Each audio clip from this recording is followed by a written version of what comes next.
Hello everyone and welcome to another Brothers War traditional draft. I'm still um, suffering from the same flu as in the previous video. Actually, I'm recording this quite shortly after the previous draft.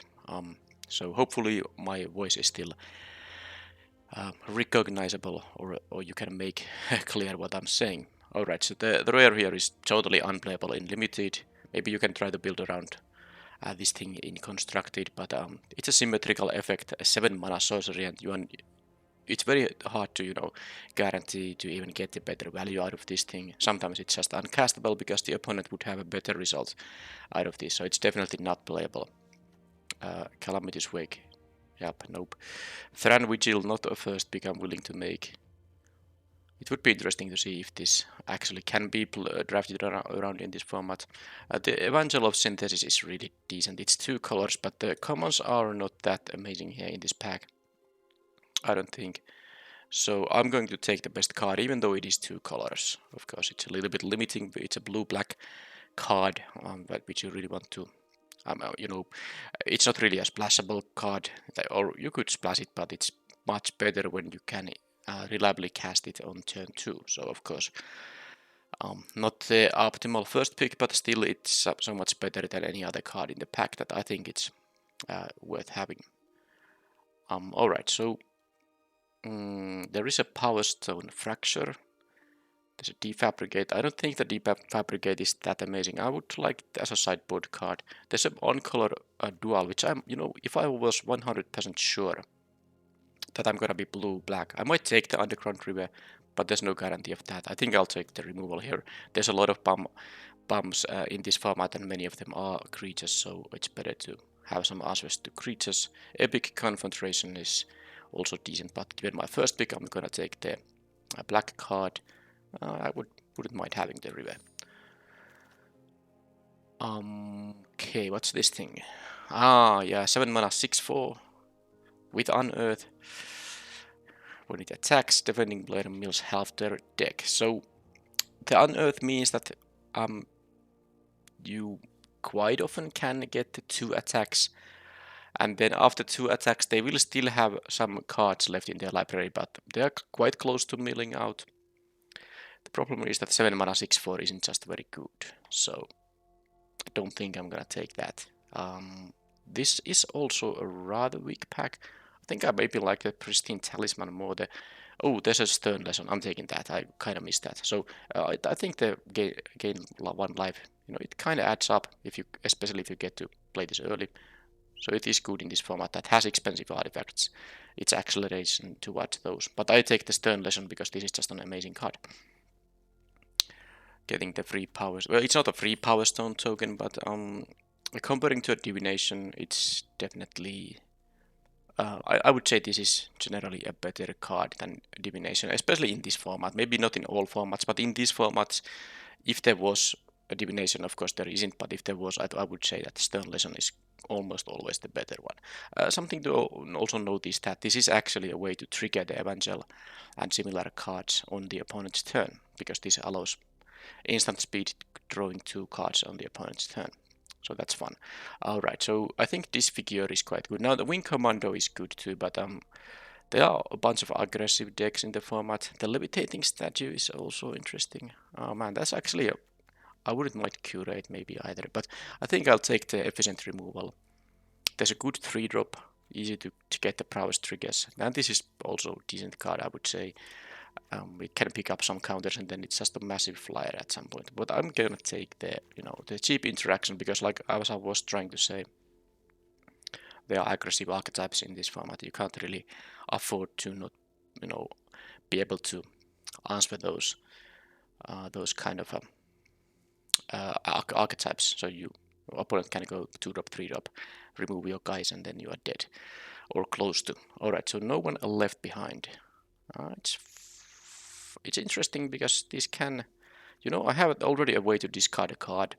Actually, 2 ways to do. So you can actually get some kind of reanimating, discard a massive thing.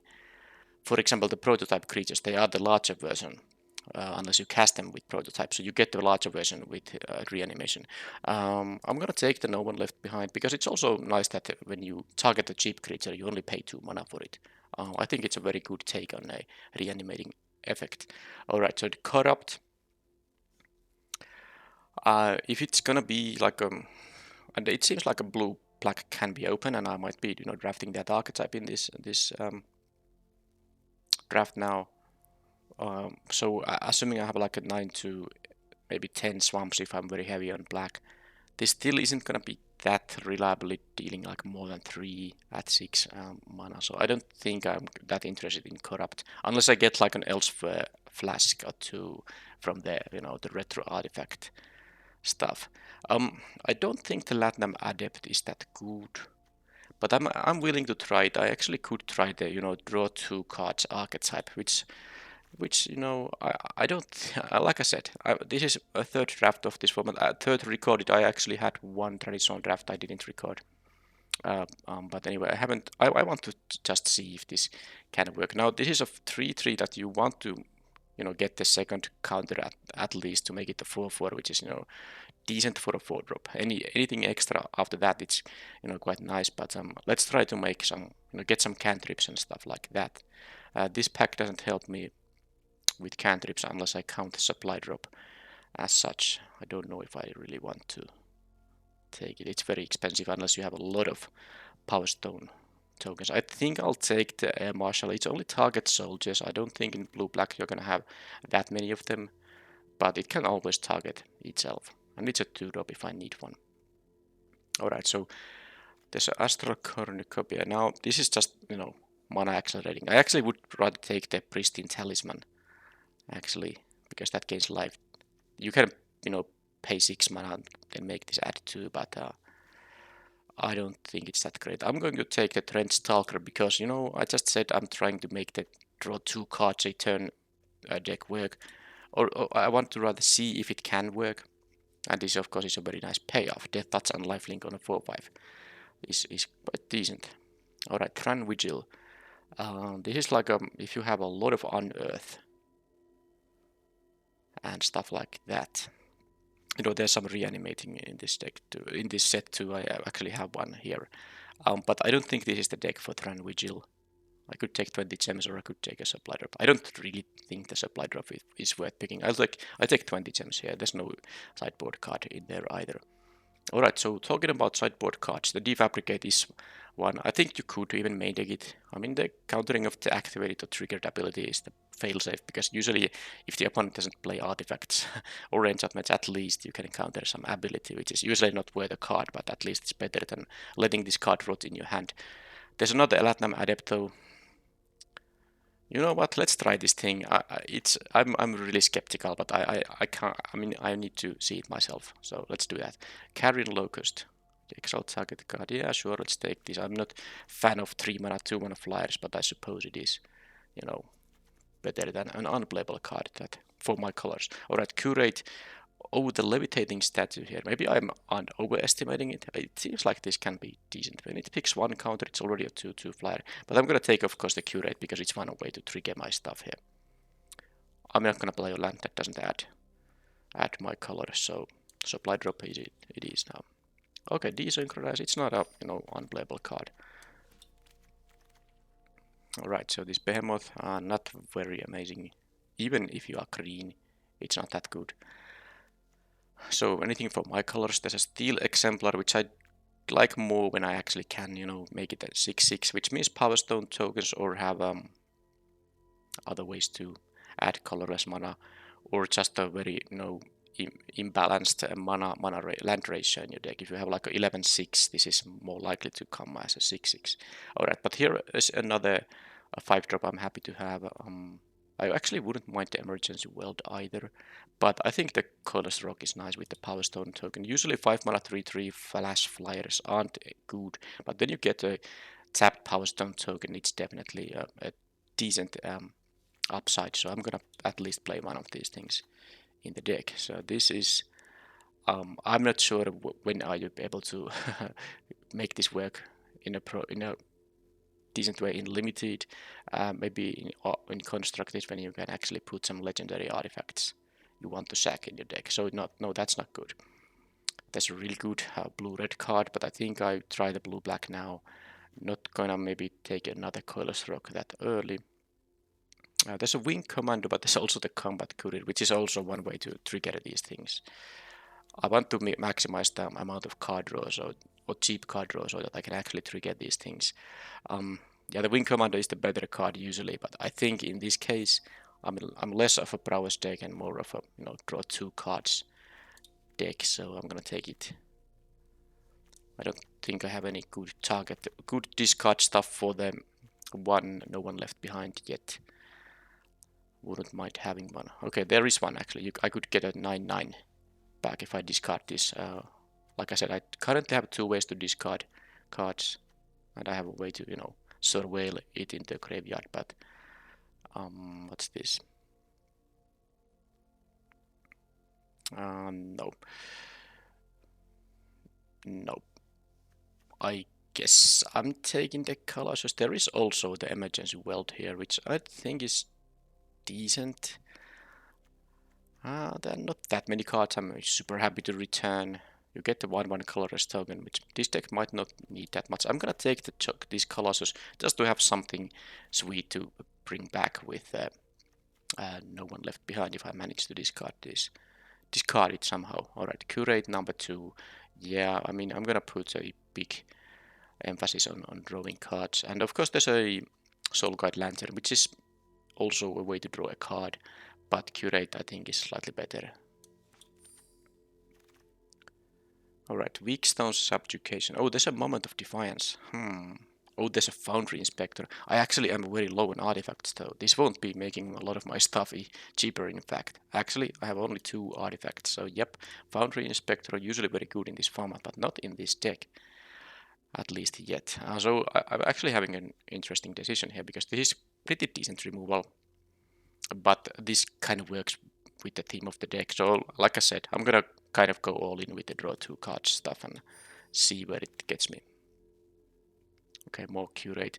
I think this might be another choice between a Curate and a Soul Guide Lantern, but I think this might be a time to take the Power Stone Fracture. I do have some food. Well, actually, I don't have a lot of food to sack, but I mean, I have some ways to make Power Stones. This can, be. I can also sack an artifact. I can sack the Combat Courier. I suppose I'm not gonna take a 3rd Curate. I'll take the removal spell.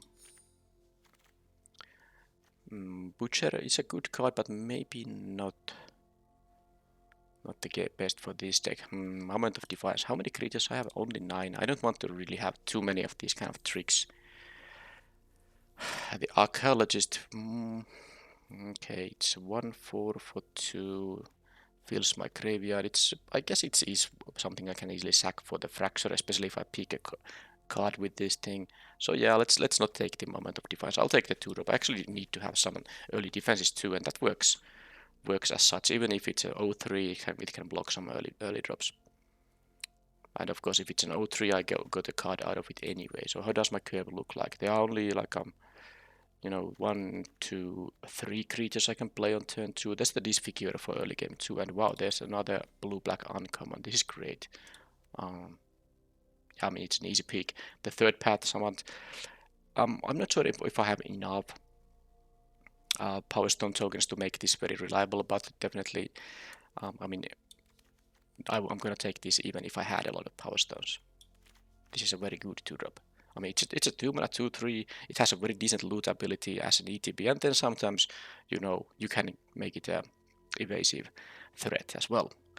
Alright, so here nothing is that interesting. I'll take the Exemplar. I'm not sure if I'm gonna play it though. Another Coilers Rock or a 3rd path summon. Do I want to have a 2/3 for 3? Because I think I'm not gonna play all of these 5s here. Yeah, I think I'm gonna take the 2/3 for 3 just to have a curve. I mean, I have still some number of 5-drops I intend to play, so putting more of those can be a little bit risky. I'll take another air marshal, just not because I have a lot of soldiers. Actually, the only soldiers in my deck will be the 2 air marshals, but it's a 2-drop. I might need it some matchups. It's also something I can, sideboard out or something. I don't think the 4-drop is really interesting here. I'm gonna take the Intervention as a sideboard card against some maybe removal heavy decks or something like that.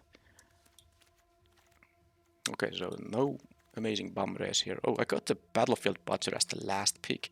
That has to be wrong. I mean, this is fairly good. Oh, there's a Helm of the Host. Well, it's a super expensive one, and I would like to have this um as a in a deck that has a lot more Power Stone token generating, because this 4+5 is amazing. But the thing with this card is that this just wins the game. There's also an amazing rare, because you don't need the white for this. You can play this as a 5 mana 4/5, keeps just growing up, massive vigilant threat. So, and there's a Might Stones animation, but I don't have a lot of targets for this. It's an enchant artifact. Anyway, it's gonna be one of these two. I think I'm gonna. You could take either one of these, but I'll take the Mythic Rare to, complete the set. Even though it's a retro artifact set, I also want to complete the retro artifacts, and it is an amazing bomb. And in a matchup where you have time to play and equip it, and if it triggers once, you are most likely, well, at least very close to winning. All right, so here, defabricate. Maybe this comes back. Oh, there's one of these Latam adepts too. This is not good. This would require an amazing amount of artifacts, because you want to guarantee kind of 2 and sometimes get 3, and that would mean like all your non-lands are artifacts or something like that, because there are no artifact lands in this set.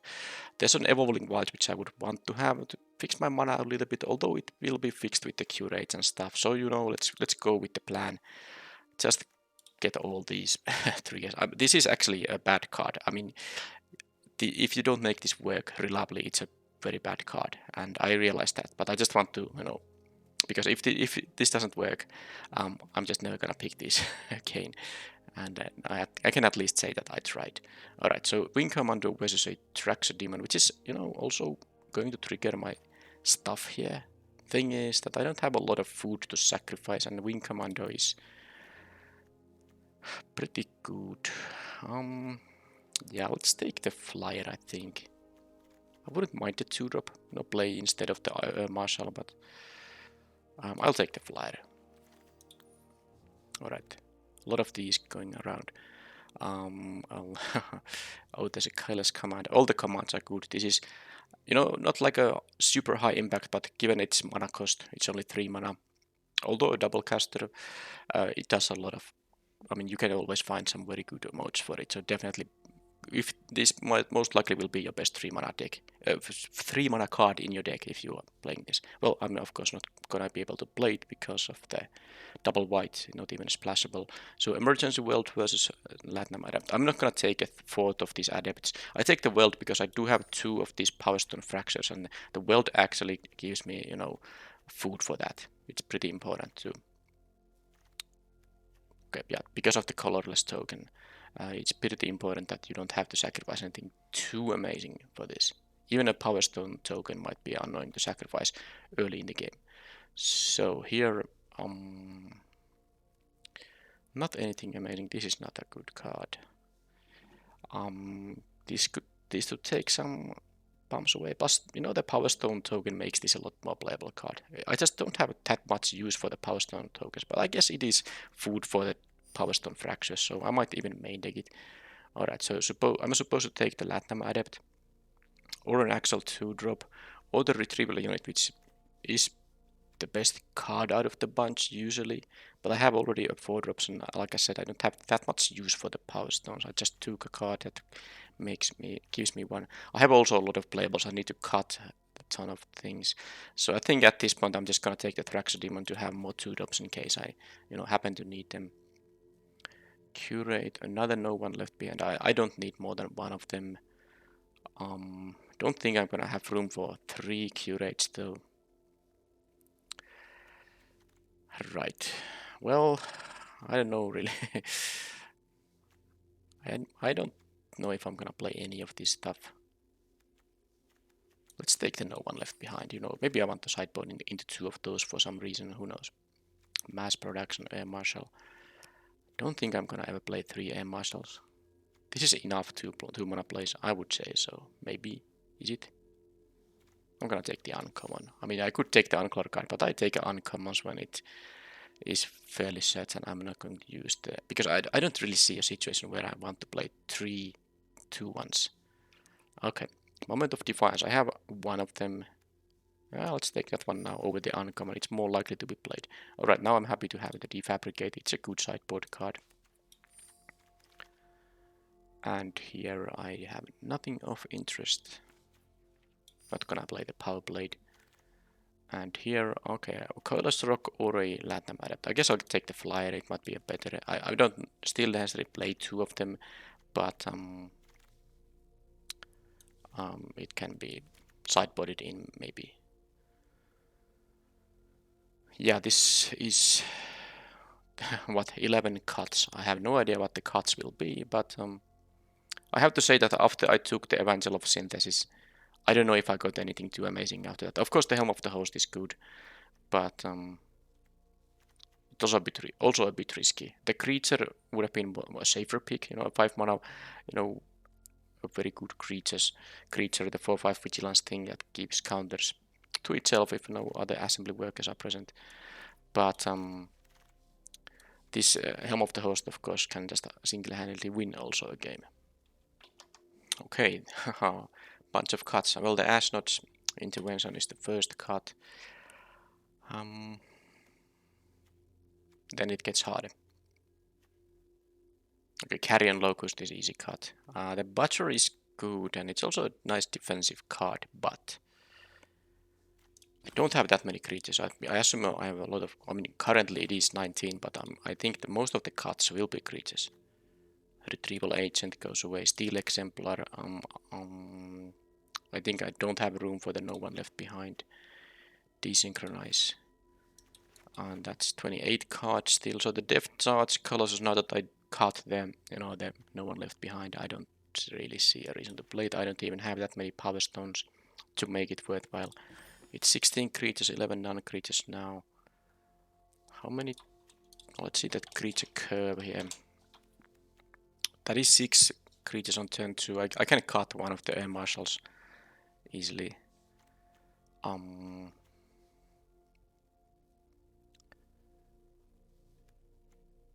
Gix's Keres can go away, and I think one of the Coilous Rocks goes away.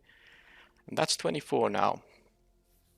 With double Curate and the Combat Courier, I could see playing only 24, plus these things which loot. Yeah, I shouldn't be having that much difficulties hitting my land drops. These are cantrips. Yeah, I mean, as long as I have a place, sorry, an island and a swamp,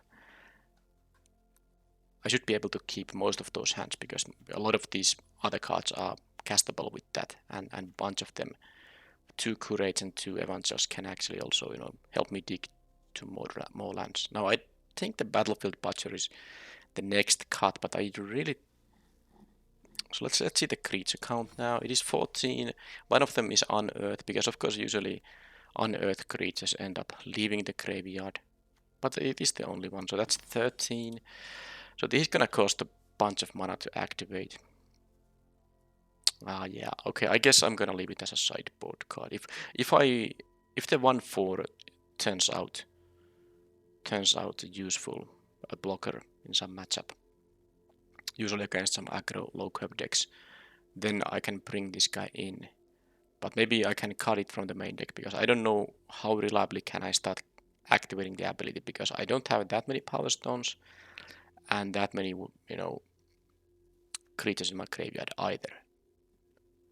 So these might be just more close to a 3 mana 1/4, and that might be a little bit useless in some matchups. So I'm gonna cut it and still play the 17 lands. I have this looting here. I have this can discard lands if I start flooding. This can discard a land, so I'm not that worried about flooding after all. So let's have it like this. And I have some sideboard options here.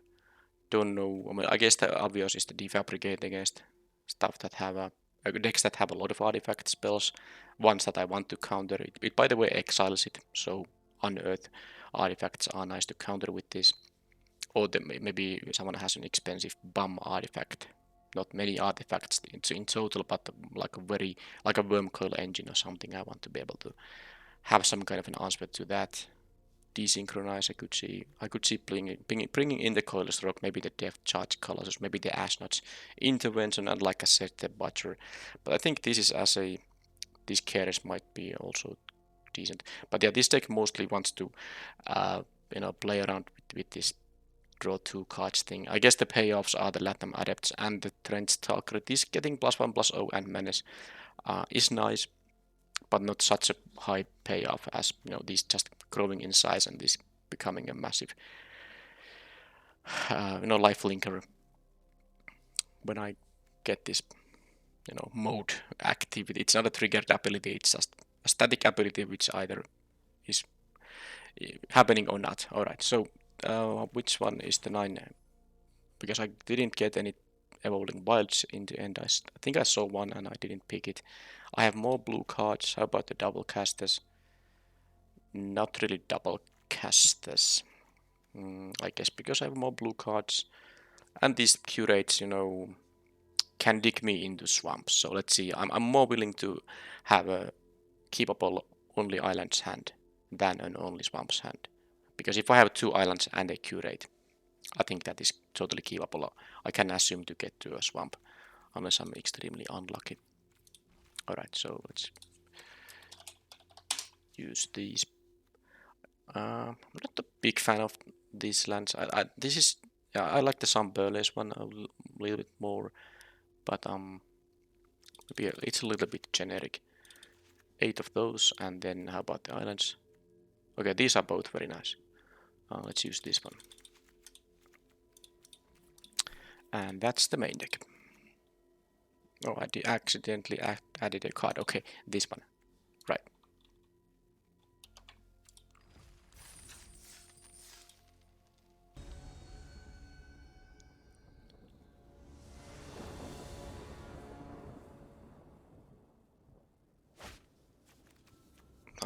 Okay, this is good actually. Hopefully get a non-land, non-creature card with this thing, and then I can use it to sacrifice for the Fracture.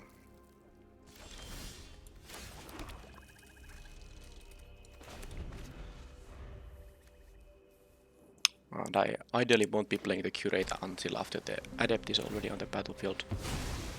But if it's the only thing I have for turn 3, maybe. Okay, well that won't be the case anymore. Now, I should play the 2/2 here. Maybe I can attack with it. It seems to be a disfigure though. That's fine. So now I can play the Archaeologist, unless I get a better 3-drop, and then the Adept, and maybe the Adept can pick up a counter with the Curate.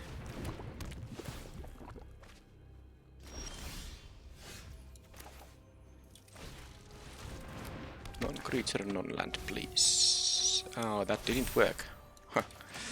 I have a bunch of non-creature, non-lands, but I guess I have 10 of them. Milling 3, not hitting any of the 10. Quarter of the deck is... yeah, I can't say from the top of my head what are the odds for that, but I suppose I milled 2 lands I don't need. And now also the creature that wants to have the lands, so milling this trio of cards isn't the worst. I can still sacrifice the Archaeologist on the Fracture if I need to. Let's see if they have a removal on the Adept, or can I kind of go off with it? Well, I can, I suppose, bring it back. So they have the same... they might have the same stuff going on than I have. They have an Echo Wellspring, they have a Lantern, which, allow them to draw multiple cards per turn. Okay, so well, that's a sweet one to sacrifice to a Power Stone Fracture. So I guess I'm gonna bring it back with the Weld and then use my own Fracture. I'm not sure if I want to use it on the Evangel of Synthesis though. Well, don't have much going on though. I don't have to use it on anything necessarily. Let's see if this resolves.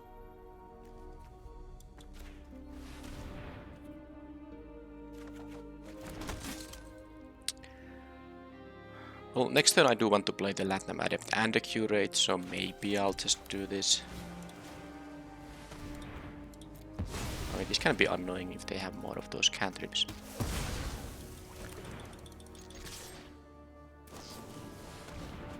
Yeah, they are definitely the same archetype as I am. They had a value discard. Well, it's just a 1-2 though.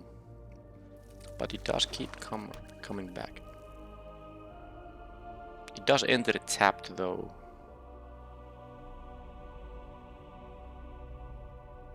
So it can't keep blocking all the time. Alright, well that is not a card I'm happy to see. This is a card I'm happy to see though. Alright, so let's see. I'm actually wanting to play both of these things before I use the curate, so let's do it like this. So next turn I can play the adept and the curate, and this will gain me 4 life hopefully. They might get 4 life here as well.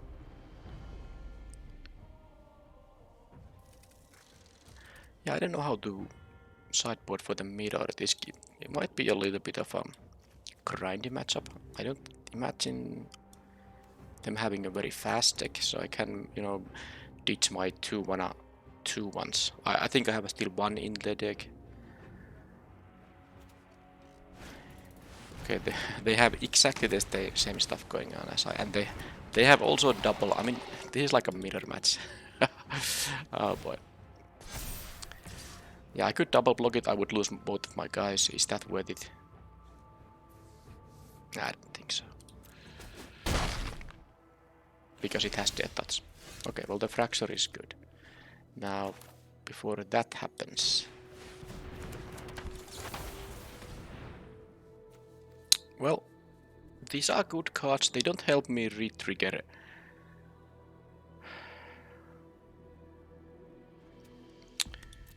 Re-trigger my things there. I think the Wing Commando is gonna be put in my graveyard. I'll take the Coilless Rock.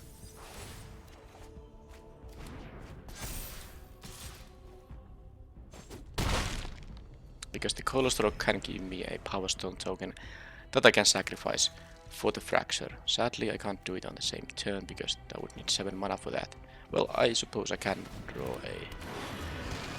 a land, but now this, if they have more of these stuff going on, I'm not... Should I take the trade? I know I'm not... No, I don't know what I'm drawing. I might draw another trigger for these things. I actually think I might gamble on this a bit.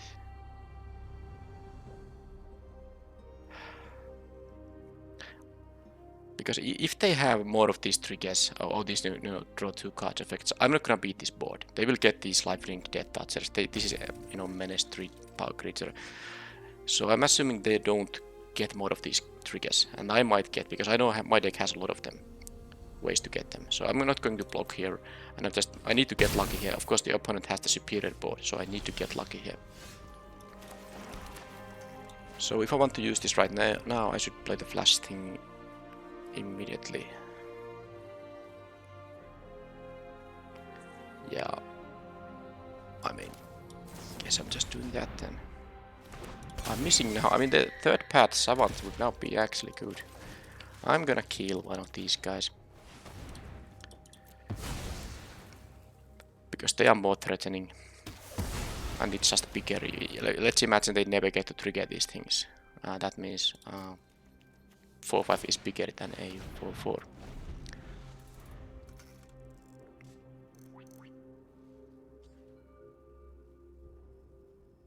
They do have the survey land though. Oh, that's gonna be another card draw. Yep. I think the opponent, at least, I mean, I don't know if they have a better deck than I, but they definitely have a better draw in this game. And this is... Well, at least we get to showcase. I wanted to find out if this archetype can be good. Now I can see both from the receiving end and as a one who plays the archetype myself. I mean, I'm not gonna block that. It's death touch. I would lose 2 of my creatures. I have to just be more lucky than the opponent is. There's no way out of it. Well, that is one way to actually just you know, pull ahead. So let's hope they don't have a counter spell. And there's no point attacking with the rock because either I win with the Helm of the Host or not. I want to, you know, be able to have the ability to okay, they did it on maybe they have such an effect there too. I wanted to, you know, have the chance to, you know, not die on this attack and maybe equip the Helm of the Host. It might not even be enough because they just got this Stern lesson. They are digging into more good stuff. Their deck is actually quite darn good and they have a crazy bomb here. This thing is just unfair. Now this is 2 once I get to use it, but of course this is a 2-turn taking thing. This is just you play this and then it's broken. So they can choose any creature they have to gain flying, vigilance or lifelink until end of turn. I'm guessing it's flying for the 6/6 and I go down to 3 now. I don't know.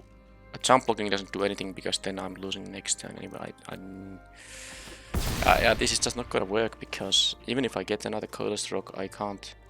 I guess I can jump block both of these flyers, but it's not gonna help because then I lose both of my rocks.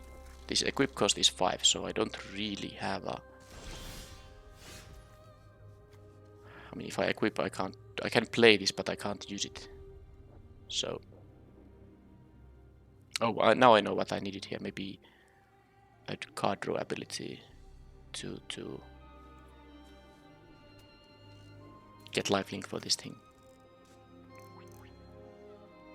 Now I can maybe copy this, get a curate, get lifelink for this thing, but then they have what, 11 power in the air. It doesn't help. Yeah, it doesn't just help. I mean, that was just the steel seraph there was the better rare than my Helm of the Host in there. Alright, so defabricate. They don't have a lot, but the steel seraph is definitely a card I want to be able to counter. Maybe I'm gonna play this defabricate and not gonna play the air marshal here. What else? Desynchronize, I guess, can, you know, reset the counters on the adept, can, you know, bounce this when it is lifelinker. Don't know if I care about the Coilous Rocks enough that I want to play 2 of them. I think 1 is enough. Definitely don't care about the Butcher here. Gix's Keres. I think I want to get rid of this Seraph, so Gix's Keres is one way to do that. And what else 2-drop do I want to have? I don't think I care about the Thrax. Well, the Thraxo Demon can trigger my things, but I really don't have that much, you know, sacrifice for it. Maybe it's even the Wing Commander that is the, you know, least useful here. And then I'm thinking about the desynchronize. There's also the chance to just play 16 lands, cutting a land here, because I have so many cantrips. Because I kind of like the idea to play the desynchronize. Anything else? Do I just play it instead of the Coilous Rock? I might actually do that. Okay. That's now 13 non-creatures, so this Falaji archaeologist should definitely get some of those. Alright, well, I'm gonna use this deck. I'm not sure if the trick is useful or something, but I'm gonna use this and just hope to draw a little bit better. Maybe have my blue-black 2-drop 2, because I also have 2 of them. They had 2 of them. Well, they might have more than 2, but I have 2. Okay, not great. I really want to use the Stern Lesson after casting both of these, but let's see. I'm still keeping this because if I need to, I will play this Stern Lesson on turn 3.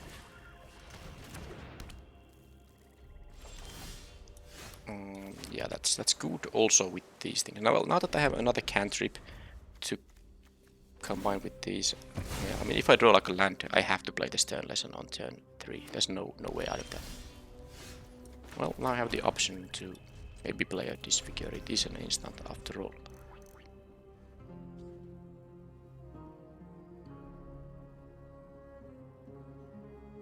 Don't recall if they have a lot of targets for that. Okay, they have a... Yeah, let's do this. We can ditch the swamp. Guess I could ditch this one too. I'm not sure if I'm gonna be able to have a mana up for that. Okay, let's do that. I can't use the Power Stone mana on that many of my stuff. Oh, they had actually discarded to hand size. Wow. So I'm just trying to, you know, play my stuff and then play the synthesis thing. Well, I mean, they are missing land drops, so this is, of course, a little bit of an easy mode. But let's see if I can win them even in this case. They can draw another card. Now that they have drawn a lot of cards, I assume they kept a 2-lander. It's time to draw a 3rd land, isn't it? No, they didn't. That's crazy. Well, I've been there too. Sometimes you lose or win a game because of this reason. So next turn will be quite amazing, because I can play the Evangel of Synthesis, which will trigger these things, and then I can have the Moment of Defiance up, which I don't want to play on the same turn. Okay, well, this is non-game now. Okay, they're attacking. They have a Disfigure, I'm assuming, so let's not give them the option to kill my Adept here.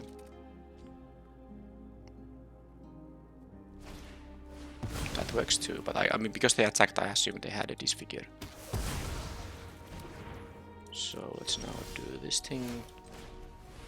Make this into a 4/4. Oh, there's a Helm of the Host. Well, I mean, this should you know, seal the deal.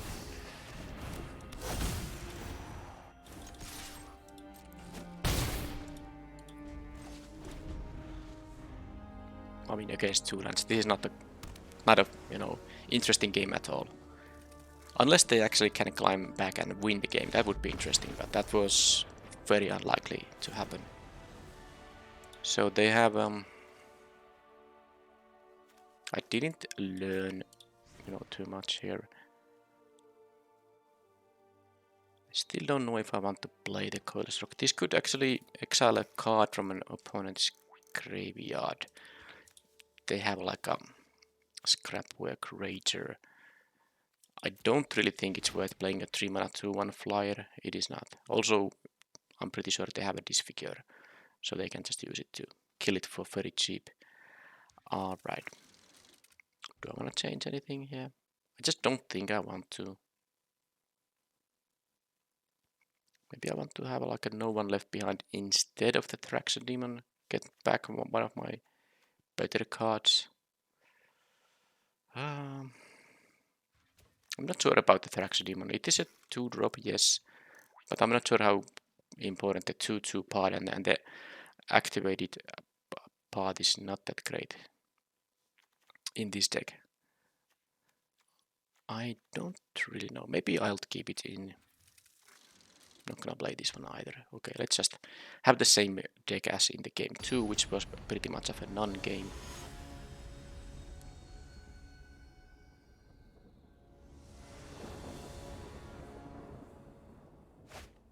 Okay, that is... It's fine. I can curate on turn 2 and hopefully find some actual plays.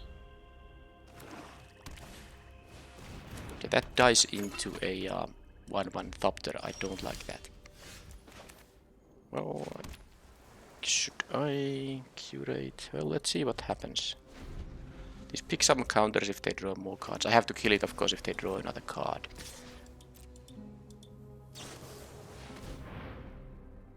Well, I can let them, you know, choose what to discard before I kill it, because I can, of course, kill it as a 3/2 or in response to this trigger, and now I'm gonna do it. They get their 1/1 there.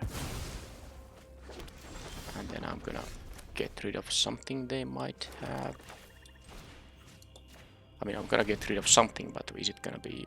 Well, it's going to... Alright, well, the Steel Seraph is still... If I had removal already for this thing, I wouldn't mind letting them have it, because it's... Because the problem is that they're gonna have the Mightstones animation on the next turn. They can animate this guy. It's a 4/4 flyer after that. I think that was pretty much game in that case. So I'm gonna hope that I draw, you know, removal on that Seraph. because they have 4 mana for it, they play this. So that in the next turn they do have actually possibility to cast it if they have a land. And I just have nothing, so let's try to find a play here. Guess I can play that.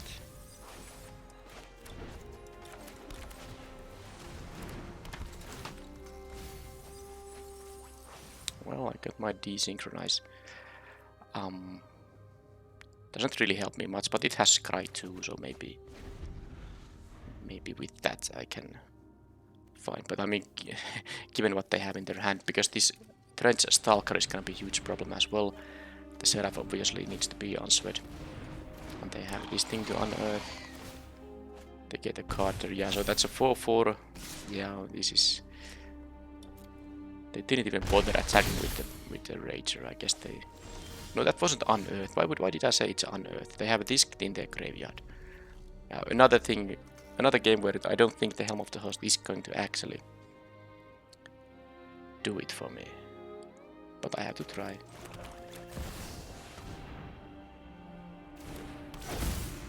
I mean, obviously I kept the risky hand. I had the Curate, but they had still... I mean, the Thopter mechanic, and they had the Mightstone's animation for the Thopter this thing leaves behind. That was the nasty part. I had to get rid of the Mightstone animation, but they had other good stuff still going on there. Now they can draw a card, make the Adept into a 5/5. I take 6 now. And now they have mana for the Seraph. On the next turn, I mean.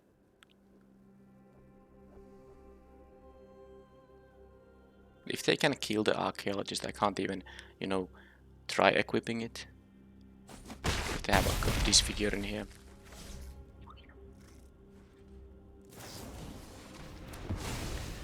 Okay then. Latnam Adept. Now this equip cost is 5. Now I have a Power Stone token which will allow me to,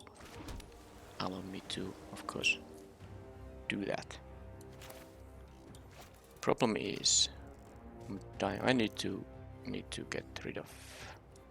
They know about the desynchronize, so it's not so great. But the Adept has to go now, of course. On top of their deck. Or if they choose on the bottom of the deck.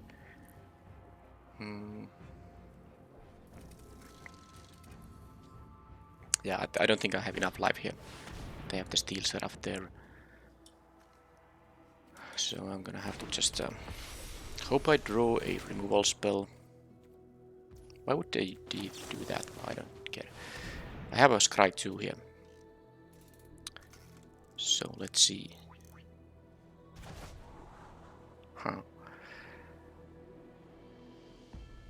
I can't even double Adept on the next turn.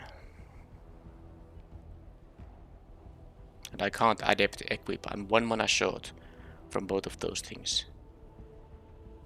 What I can do, I can Adept into Moment of Defiance. It's just not going to do that much.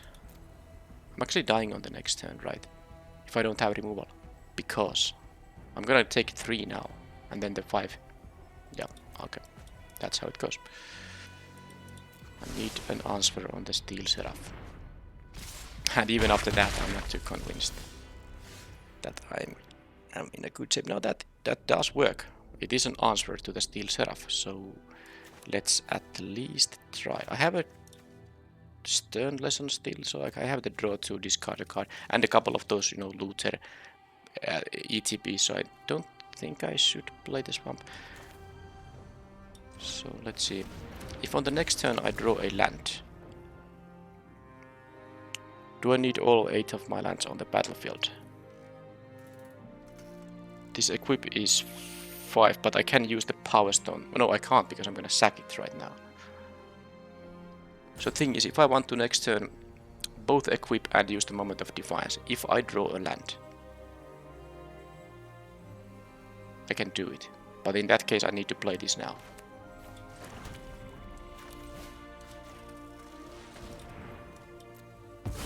And of course the opponent must not have anything.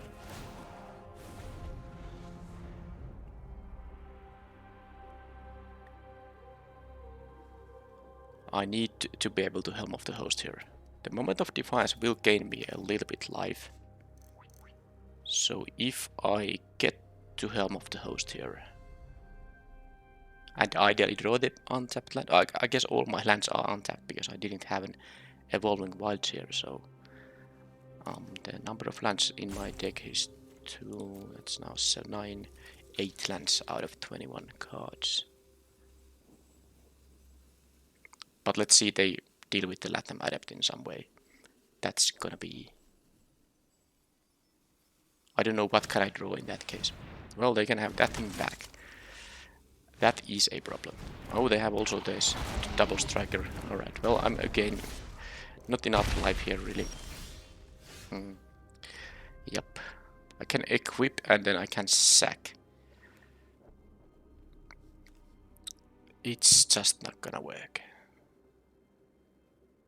I can sack the token, kill the double striker, and then I still... They can make...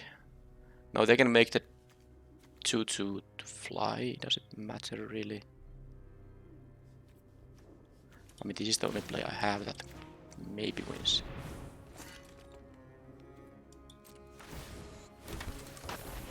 I don't have to attack, obviously, but they can make this thing fly because of the steel setup. So I'm actually just losing the steel setup here. I mean, I have the Helm of the Host here myself, but they have a better rare. So I have to sack the 3-3 here to kill the Dragon Engine. And then they play this thing and they make the 2-2 to fly. Ah, that's not... Yep, it's not gonna work because the 2-2 will fly. I can't block it. I can't block the 2-2. So this is actually about one mana. Oh, sorry, 1 life again. I take 3 in the air and I block one of the 1/1s. I take exactly 4 here. The opponent only has to figure it out.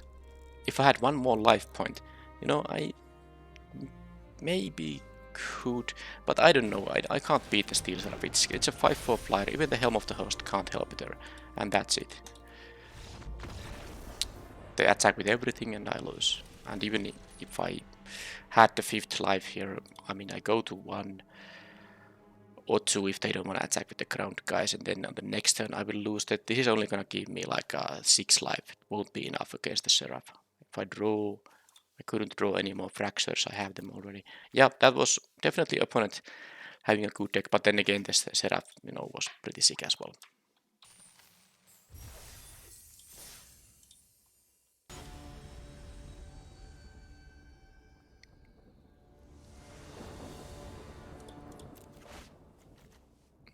Okay. Again with the... These are the wrong payoffs. I need the uncommon 2-drops because I'm kind of... Well, there it is. I want to save the curate. No. Curate for the Latam Adepts, but then again I do have the Moment of Defiance as well. I guess this is all fine. I can play the Thrax Demon now. This would kind of guarantee the land drop, but then again, if I don't draw land, maybe it's a spell I can play. I can play a lot of my spells with this amount of lands.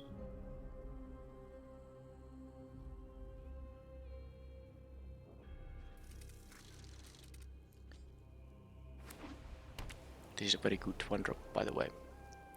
It takes a bunch of mana, of course, but later in the game, it's you know, it's one of those 1-drops that are useful still later in the game when you top deck them. Of course, early you can just trade it.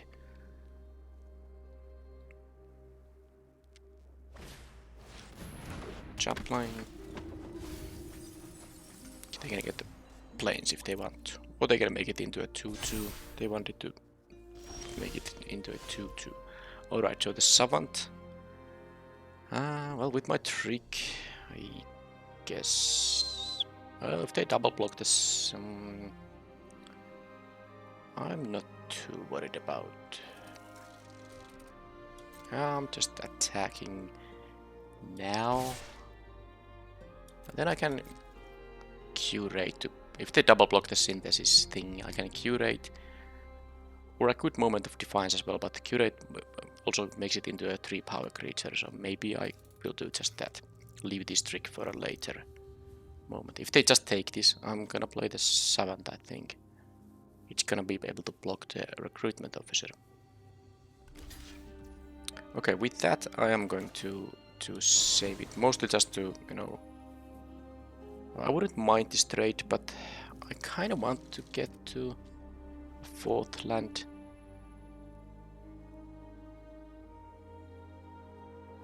Then again, it's really, I mean, it's just a 2-2. I can trade it with a 2-2 flyer and be happy about it. I'll play the 7th.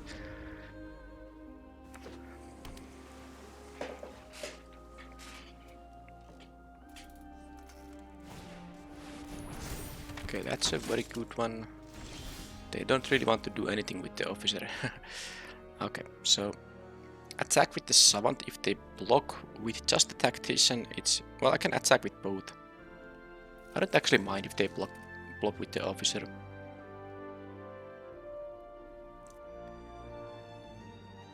Yeah, I don't mind trading either of these things with the officer, and if they block with the tactician, I obviously will play the moment of defiance to get rid of it and not lose my guy. And maybe they just take 4 here, and then I can play the adept in here. And I can take a bunch of damage here because I have the... I think I'm in a better shape in the race currently because I have the lifelink ability. Assuming I have a spot to play this so that the opponent doesn't interfere, of course.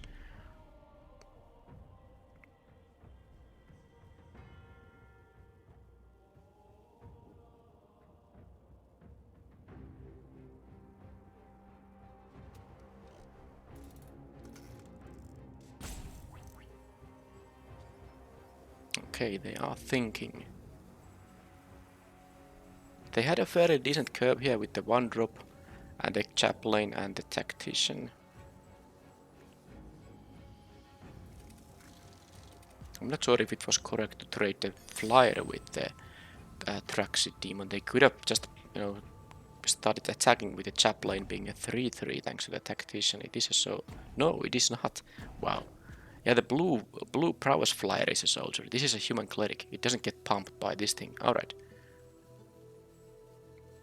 So they are really not finding the play here. 5 cards in hand. 4 lands. They haven't played a land this turn yet, but... Okay, now they found some kind of a play. I won't be blocking here. The adept is gonna grow in size. I can take 3 here. Okay, they didn't do much. Alright, well, I mean, I'm not gonna play my tricks into open mana, so let's see if this resolves, and then I can start doing stuff with the curate. And the moment of defiance later on. They're gonna activate the officer. It's not a bad turn for them if they hit in top 4. They need to... Well, it's any creature, mana value 3 or less. It's not like it has to hit soldiers, any creature that is cheap. Drafna. So this thing is the... Yeah, the thing that copies artifacts. Pretty good. If you have time to do the thing. It's not a soldier, nope. Artificer Advisor. Okay. So now I have my, you know, payoffs and enablers. Let's see if this kind of an archetype can actually be good. I think that the format has so much removal, and because of all the bomb creatures, removal is picked high, that this might be, you know, a little bit too much work to make big and then they get removed. So I don't think it's really... I mean, it might be a little bit of a...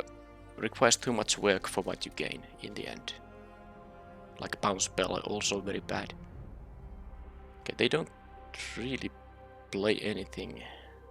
Of course, they have some instant speed interaction in their hand, but well, I guess we'll see. I might just curate, you know, before attacking. Okay, that's not bad. Curating, well, not anymore because they have the 2-5 in here. If they were completely tapped out, I might just play the Power Stone Fracture here. Kill this guy.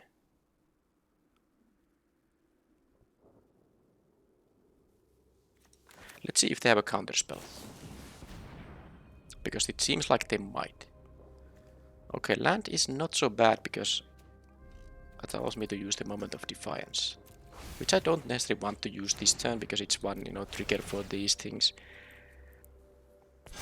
Okay, they clearly do have something, so maybe I just don't attack.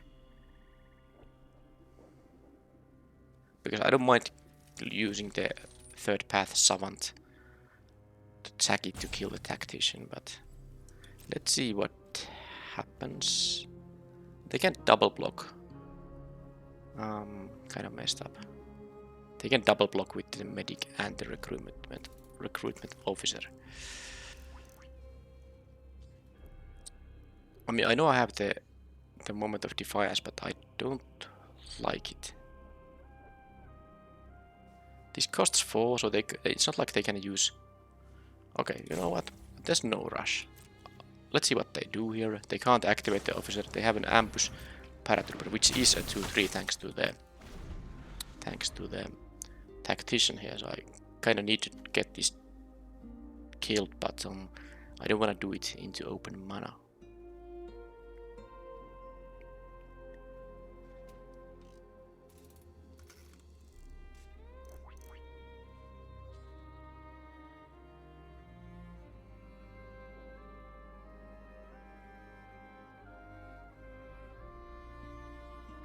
Yeah, I'm doing all this work to have a couple of 5/5 soon. If they have removal, I have pretty much nothing left, so I think it's a bit of a clumsy archetype here. I'm not gonna use the curate now because I want the trigger on my turn. Okay. So, starting with maybe just another curate.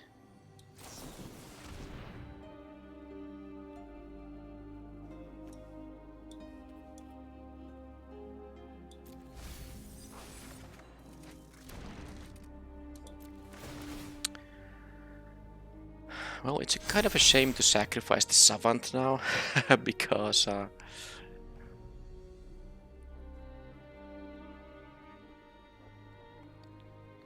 I'm actually very close to drawing 2 cards with it. Only 1 land is needed. So what to do? I guess I can sacrifice this Synthesis guy as well. I mean, it's not necessarily that bad. It's not gonna be that great. I fear that they have a... Now, first of all, they do have the +1/+1 up. That is kind of horrible. So let's try this. Kill this guy with this thing and see what happens. If they can save it. I don't think I can. Okay, so now they can still give other guys +1/+1. So they can double block one of them. They can.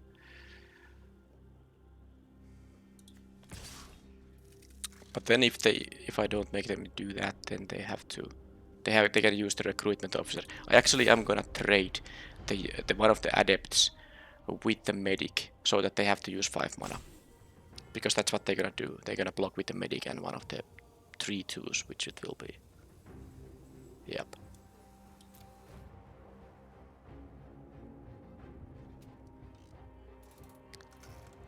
I'm willing to do that because if they didn't have the recruitment officer, then it would be another story. They also take 5 from the other guy now. Assuming they, don't have a better spell to play, of course. So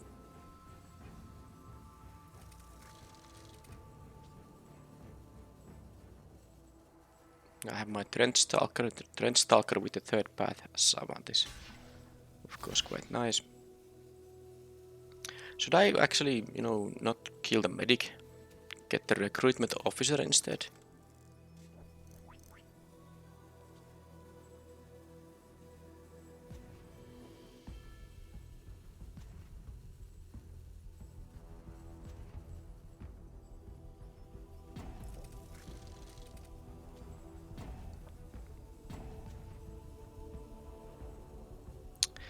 Yeah, that might be better in the end. Well, no, not anymore. I don't think I care about draft. They might have some artifact spells, of course, but okay. So they choose that. Question is the medic or the... Okay, I'm gonna kill the officer. They gain 2 life, but they lose 5, so they're going to 9 here. They can attack with the medic now, gain some life more. It doesn't have vigilance as unlike a Ocean Soldier, which has vigilance. This thing doesn't, so they might not attack with it.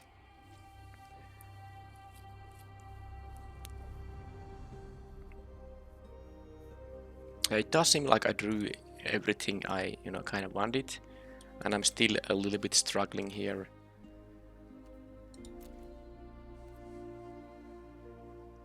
I had to 2-for-1 myself with the Power Stone Fracture because I didn't draw any of my, sacrifice fodder for it. They still have 3 cards in their hand. If they have artifacts, they can pay 3 extra to get 2 of them, and with 7 mana, that also already covers a lot of artifacts. And they of course have the Paratrooper ability if they have nothing else.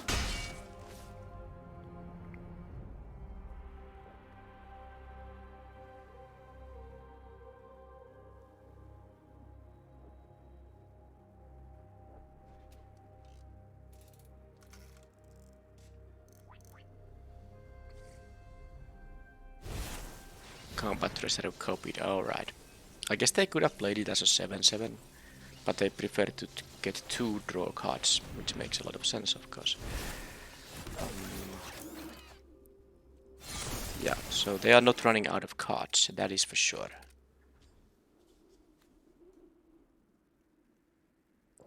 They are a little bit in a low life total.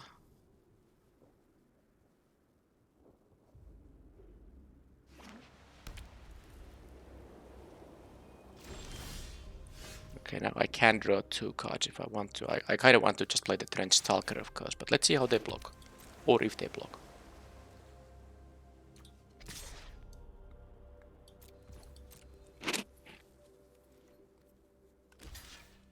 Jump. Well, jump is fine.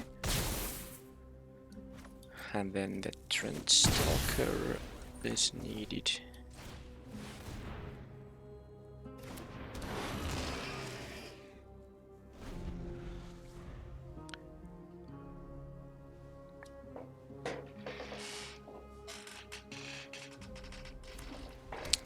But yeah, they have still 3 cards.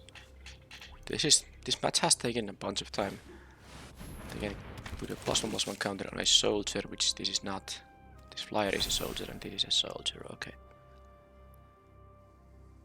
Any interaction? They haven't actually interacted with my creatures at all, so lucky me, I guess. And they are not really threatening me yet, but they will have now 5 power in the air, plus the pump ability, of course. Okay, well there is something that's gonna be pretty good. I actually can this turn play the Moment of Defiance and cast the Helm of the Host.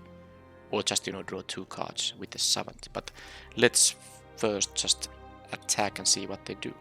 They don't have pump mana up for the Ambush Paratrooper, but of course they can have other things.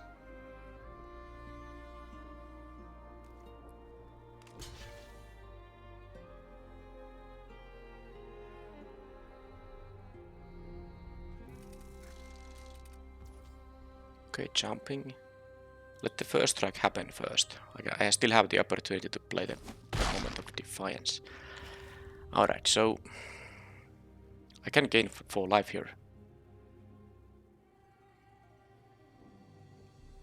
Moment of Defiance, Helm of the Host. Because the Trench Stalker will get lifelink. I guess I can play the Moment of Defiance on the Latinum Adept. And I gain a ton of life. And then I can play the Helm of the Host post-combat. Fine, let's do it. Let's see what they have. If they have the counterspell that taxes for 4, that doesn't work now.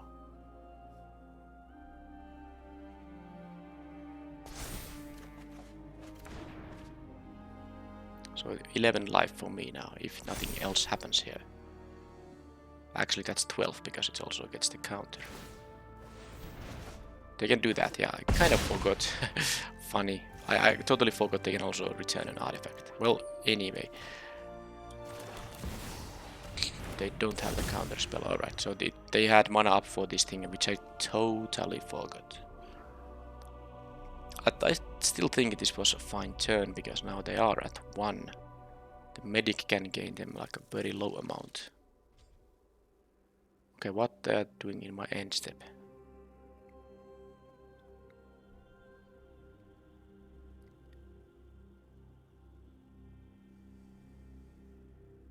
That's just, I mean, this is a best of 3 match. I have used less than 7 minutes. They are at 12 minutes. It was very soon. So if they want to, I mean, let's say if I win this game, they have to win 2 games in this remaining time. And if they are playing this low and the game's taking no longer, that might be a problem for them. Also makes the video longer, but I guess that's how it goes sometimes. Now they can still do the, yeah, that's a very sweet combination, obviously. They can do that and copy it. Okay, they choose not to copy it because they want to keep the other ability. No, this doesn't require tapping. They can return artifacts just by paying 2 mana. Only the copying part requires tapping the Drafna. Well, I was gonna say that I'm gonna win with the Helm of the Host, but no, that's not gonna happen. Unless they actually not... Okay, so they have other answer for it. Is it gonna be a disenchant? They also gain 2 life there, which, you know, might matter. So they chose not to get rid of the Helm of the Host. I guess this was a annoying threat against me life and all that. Very hard to raise me, then... Now they can keep, you know, playing this and bouncing it. Yeah, the Drafna. I need a Disfigure. Do I have a Disfigure still? I think I have a Disfigure. I need it. Okay, so sadly, I'm 1 short of doing all the good stuff. I need 5 plus 4 and I have only 8 here, so... I mean, whatever, I'm still gonna rather have a Platinum Adept this way than casting one from my hand. It's all I'm gonna do with this turn. The other one, it doesn't do much because, oh, they actually had the disenchant, so this is just... At least they have to jump block with something, but they can do it with the medic. But now I'm losing in the air now. Wow, the Drafna Treasure combination is gonna get me.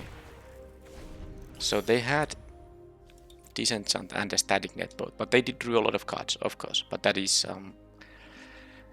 well, it's bad. Well, 16.5 minutes left. I know they still have to win the next game. I mean, assuming they win this game now, which it seems to be the case. They still have to win 1 other game. And if I happen to win the next game, then they have to win the 3rd game. This is just a lot of time used. I don't know what is even that difficult. It seems like the previous turn with the Static Net and the Disenchant is like kind of an obvious. The best play they have available. Unless they really have a ton of plays available all the time here. Which is a possibility.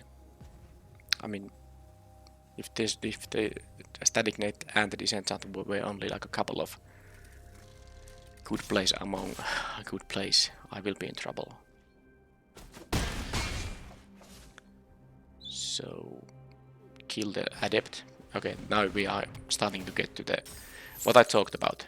You see a lot of work to make these grow these guys, and then they just get removed because their format has obviously a lot of removal. So, even though the first match the opponent had a similar deck, of course, in that game. In that match, blue-black draw 2 cards. Archetype had to win the match, but they had the Steel Seraph, which was, you know, the bigger problem actually. But look at this combination. I don't even want to think about how many cards they have drawn there, because this is just amazing. This combat treasure business here. This is just I mean, I don't have way to push through. The flyer is nice. I haven't even had mana to use this thing at all here. They can double block my summons. I guess they lose both of their guys, so let's do that. Sadly, they got they were at 1 life, but then they got 1 with the medic and they got 2 from the static net. They choose to jump.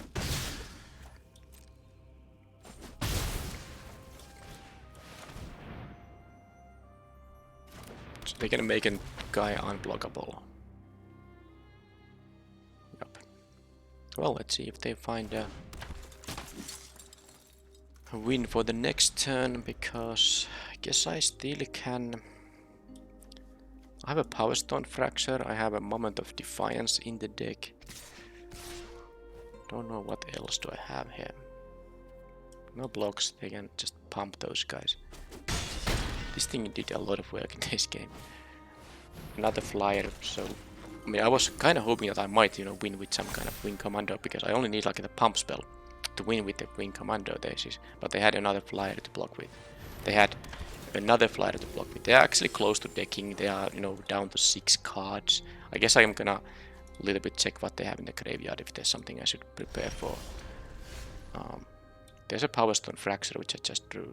So they have a lot of chaplains in here. They have the Scatter Ray in the deck. Also a rebuff. Yeah, there's nothing like nothing to be concerned of. Okay, so I'm losing on the next turn. That is the problem. That is the problem. So I guess I have to draw 2. I can kill this chaplain here. I guess if I kill the paratrooper, what does that mean? They can't. I mean, they lose the pump ability, but they can make someone unable to be blocked. But if I do kill this guy, okay, you know what? I'm gonna draw 2 cards. I assume one of them is gonna be a land, because I need to get lucky here. Then I can use the Power Stone Fracture. Okay, there's also an emergency weld, which, you know, isn't that amazing. So now I got the land at least. So now I can kill the paratrooper and attack with a 3/3. Then I face 6. No, I can't. I must leave the Wing Commander to block. Isn't that the case? It's gonna be a prowess into 3/3, but the problem is they can take it. And then if they take the 3, they can attack with 6 in the air and make one of their, sorry. Yeah, they can, no, I'm losing anyway. That's bad. I'm losing anyway, because they have, you know, I killed this. No, I was wrong. I know, because this is not gonna survive. But the problem is, if I attack with the Wing Commando, then they will be able to attack with 6 in. They don't have to block the Wing Commando. Now, is there a chance that they are actually going to block it? Not when I'm tapped out. Not when I'm tapped out. That's not gonna happen. So I need to.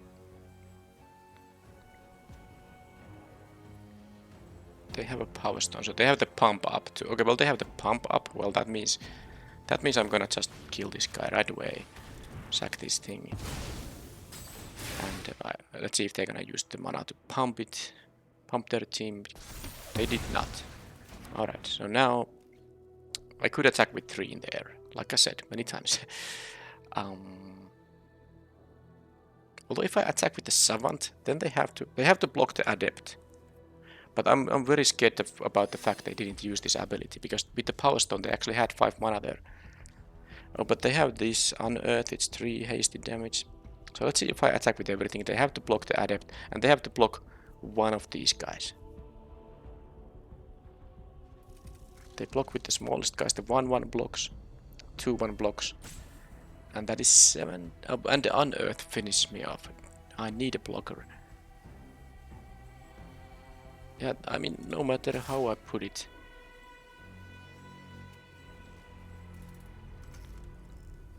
Maybe I'm hoping them to make a mistake or something.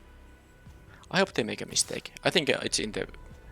Now it's in the kind of a position that I hope they make a mistake. I hope they basically block the wing commando here, and they're gonna do that, and they're gonna return the combat treasure, I guess.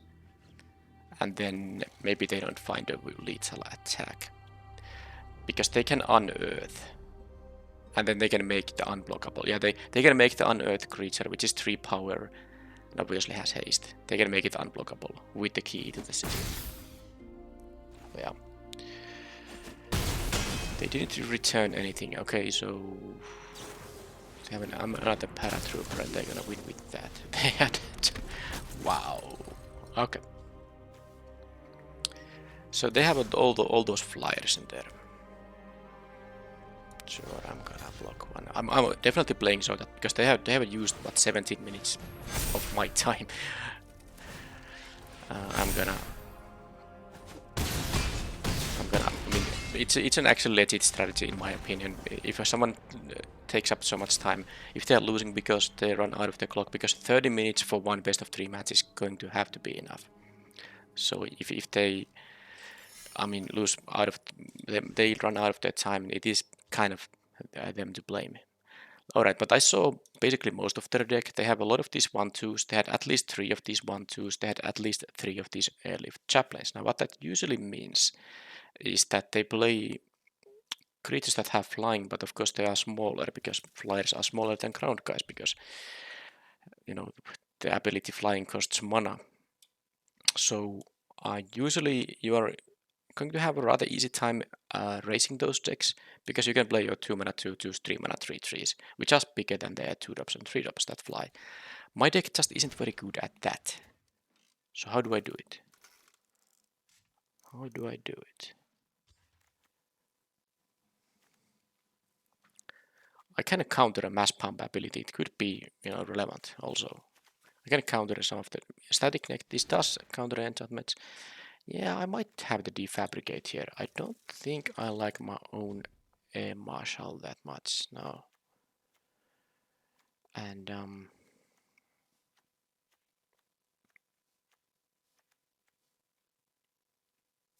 Coilous Rock, Surprise Flyer against them. I think I like that. About something else. Maybe not. How about the supply drop? They didn't seem to have too much in the way of interaction. Couple of counter spells, yes, but supply drop can kind of get them. But I have 2 of these. Yeah, the Moment of Defiance is better at that. I already need to cut a card because I sideboarded in more than maybe the 3rd path Savant. It's too slow. Okay, I'm gonna have it this like this, and let's see if I can win a game, because if they play that slowly, and if I win this game, unless it's like very fast, boy, they might have trouble to win the 3rd one. But now, of course, this cannot be kept. If any of these non-Evangel of Synthesis cards was an island, this would be a snap keep. But now if I don't draw specifically an island, this hand doesn't do much. Now even if I draw a swamp, I can yes play the Thraxodemon and the Disfigure, but I need an island to do something. I'm gonna mulligan this. They mulligan too, but this is just... Okay, I'm gonna keep it now because I do at least have the Curate here.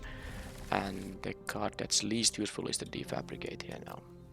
Let's see if they go to 5 or keep 6. They kept 6. So now I need any land. And all of my lands are untapped as well, so...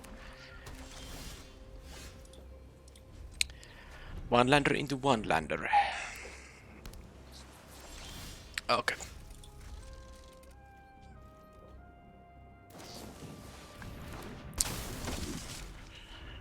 So now I need to really hit the land.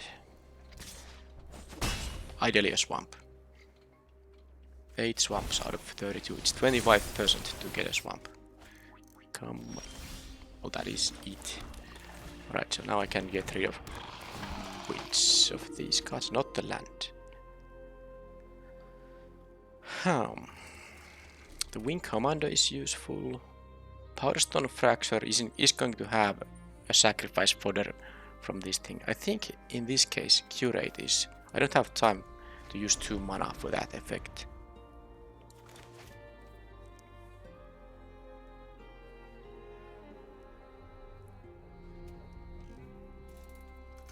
I have 2 cantrips and this also triggers my draw abilities. Again, they're thinking I'm just gonna snap block the combat treasure if they ever attack with it. So what are they thinking? Well, maybe they just have a super laggy connection or something. I don't care what trick they have. Okay, they lost the treasure. Why? Don't say they bluffed an attack. Why wouldn't I block it? I mean, I don't need this. The synthesis guy is good because of the ETP. I mean, it doesn't really... It's not that useful later in the game. Okay, so I have 3 mana available. So I should play the Wing Commando, right? I think. Next turn I can try to double spell. I can try to double spell 2 drops. Because I can play the... Well, no, actually... Well, yeah, no, yes, yeah, the Thraxodemon. So I can play the Evangel, and then if I have a land Thraxodemon, I won't really use the Fraxer until after the Stern Lesson has been played. Unless they, you know, they might have the... this thing keeps tapped, doesn't untap. The blue aura. Okay, dear opponent, you are down to 10 minutes. I am at 17 minutes. Okay, Static Net deals with the Wing Commando, I guess. To attack for 3. Gain 2 life.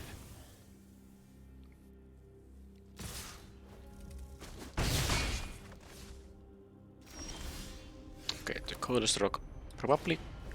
Well, let's see if I draw a land. Well, let's see what I draw and then think. Okay, Latnam Adept. I don't think I have time to fool around with that guy now. Let's say I play a land on the next turn, if I draw it. Well, then I don't have that great place available. It might be the Latnam Adept, so I'm lugging the Coldest Rock because it can surprise block the Ambush Paratrooper, obviously. But it is 5 mana.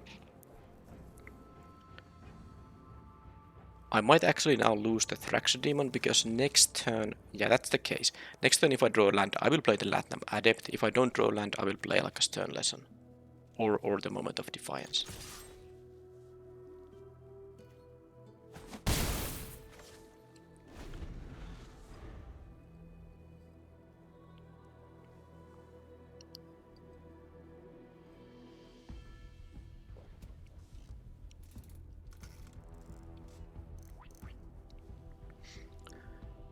They have now the activation for the Paratrooper up because of the Power Stone token they got from the Static Net.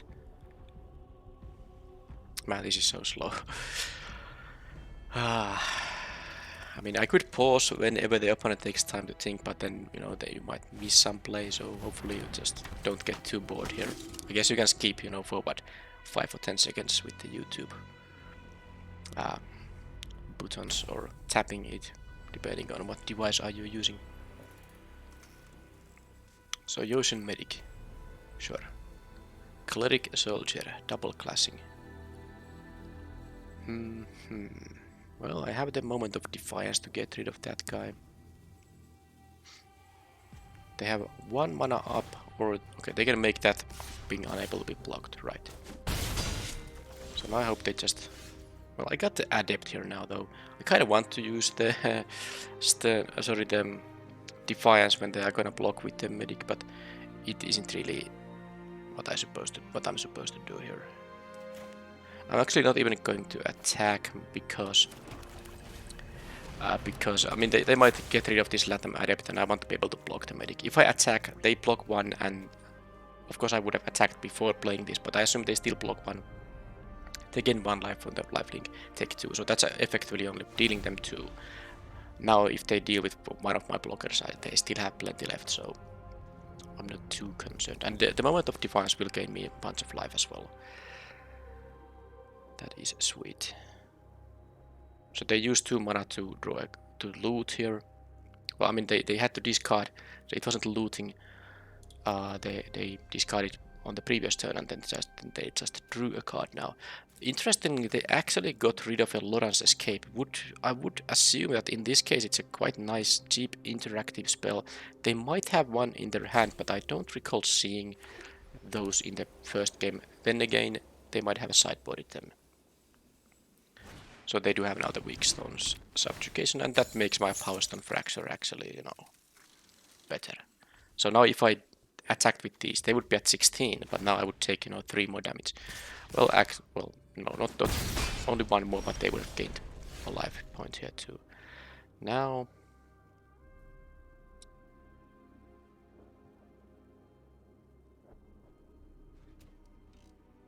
I guess I hope I draw a land with this thing. I assume they are gonna block one of them. So if I now draw a land, then I can use the Power Stone Fracture. Yes. And it's going to be the Recruitment Officer.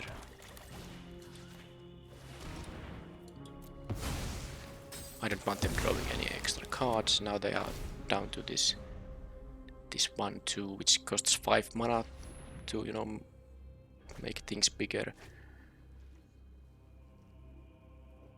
I have another Moment of Defiance. I can, surprise block with the Coilous Rock. Now they can make it unable to be blocked before I get to block, but it's still something, they have to do, and they have to discard a card to do that.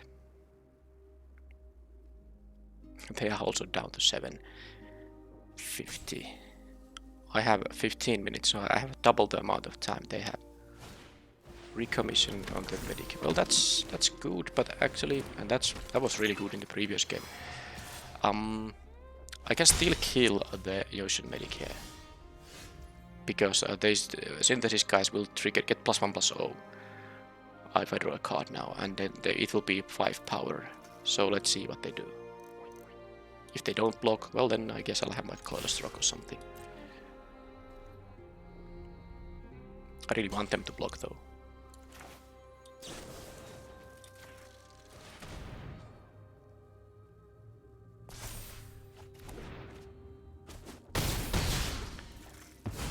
And then I can play this, and then I can play the Stern Lesson. I don't know if I should do that though. Draw 2 discard. I guess I can just discard the Combat Courier. They can attack with this guy.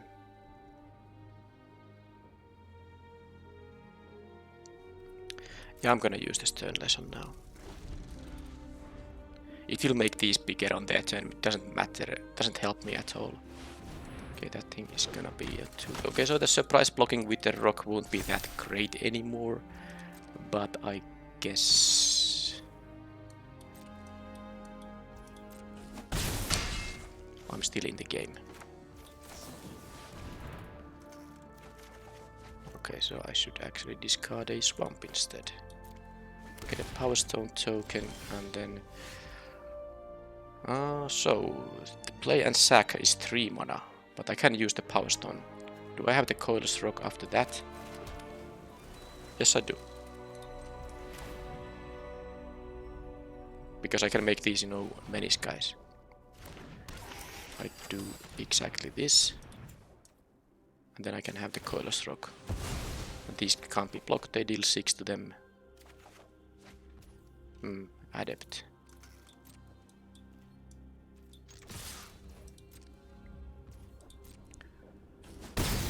So I can try to kill. This is interesting now. The Latam Adept is actually a big threat as well. I'm not dying. Well, I am dying in 2 attacks, am I?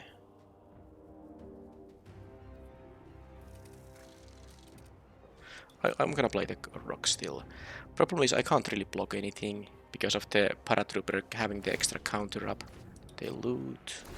They can pay 2 to draw a card. Well, I guess without a land they don't have the pump. So I guess I hope they don't have a land. But they do. So now the question is, am I gonna block the Drafna? Maybe I should block the Drafna. That forces them to use mana. The thing is, I also have a lethal attack coming up. I actually have I have a lethal attack coming up. if they have like a ground guy, okay, that is it. I don't die to this thing. Because it might seem like it's 7, but of course it's a lot more because of the combat courier unearth, plus I can even draw the card with it. But this is now, yeah, with the unearth, it is exact easy. If I draw a card, it's 9 damage. And now they have 6 minutes to win the game number 3 here. So I actually had a difficult start. One lander missed my land drops, but still I was able to come back to the game. Recommission, subjugation, Lawrence escape is there. That's something I can't too much do anything about. So desynchronize. Don't know if I want to play that. I have these 5 mana plays. I don't want to have any more than that. I just have to try to, I guess. Yeah, I just need to win them on the ground. Maybe the defabricate. Although it's quite sweet to counter the activated pump ability, but it has come up often here. And I can counter also the few artifacts I saw and the static net, which is an enchantment, which this also counters. So I guess I'll just don't do anything else.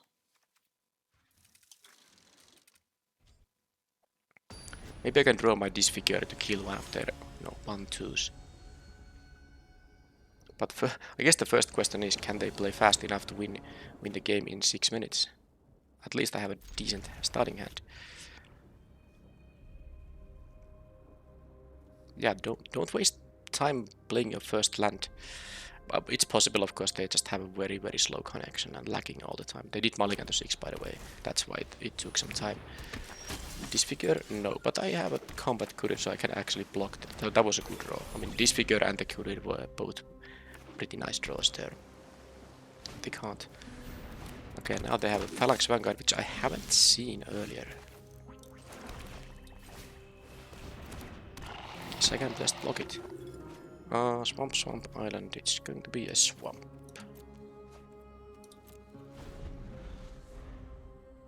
They play an artifact and then...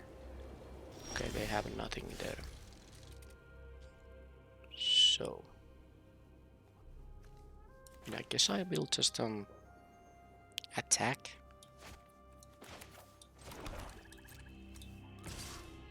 I can try to raise it. Alright, so Curate, oh yeah, I'm gonna play the Curate. It's gonna deal 1 additional damage here. I don't know why I played. Well, no, I played the land because I wanted to be able to use the Moment of Defiance. So now they can still, they can attack for 2, but I can block the 2-1, no big deal.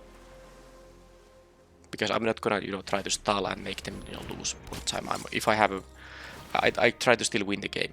But if they run out of time when we play a normal game of Magic, then they do. Okay, there's the Disfigure.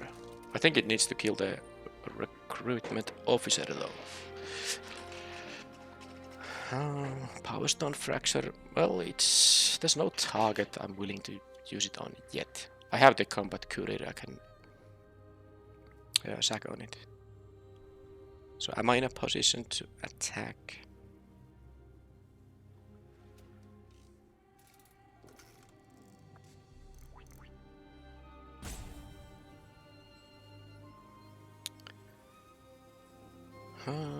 I guess I still am. Maybe they are even block. I don't think they're gonna block. But they are gonna block. So now I have the option to use my Moment of Defiance here. I think it's worth it. I gain 5 life here. And I can still use it with Disfigure so that the Synthesis guy actually survives. Although I can make this trade happen as well, Please put all your guys there. Alright, so now the question is, if I use my... No, I can just... I don't need to use the Moment of Defiance if I disfigure the cohort, obviously. So...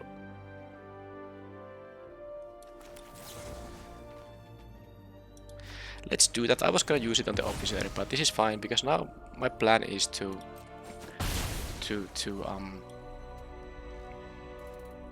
block the Vanguard and use my Moment of Defiance on that, maybe. Oh no, it doesn't make any sense actually, because It's still, I would still lose the combat courier. It's only 1+1 toughness. So I guess I'll take the vanguard then. They can attack with them. They can attack with the cohort here. I might actually block and draw. I can use the combat courier for that. Should I just do it now? It has some use though. I can of course use the, the unearthed combat courier for the power stone fracture as well. I'm not too worried about that. Okay, I'm gonna take the 2 here now. If it had more power, maybe then I'm gonna curate here.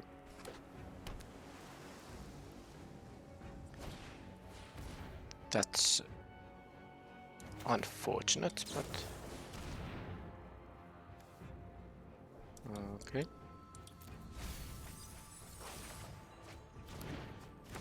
Well, I guess I can get this back now. I can sack it on the fracture.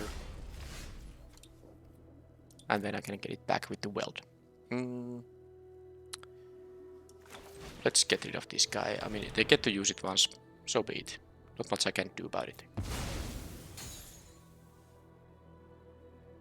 Maybe they don't hit anything. They have an Ursus rebuff. Okay. That had to be gotten dealt with, so let's weld here.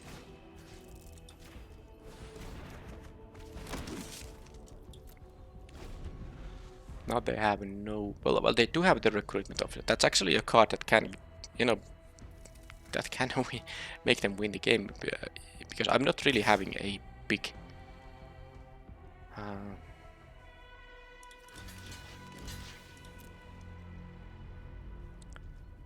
a big advantage here myself.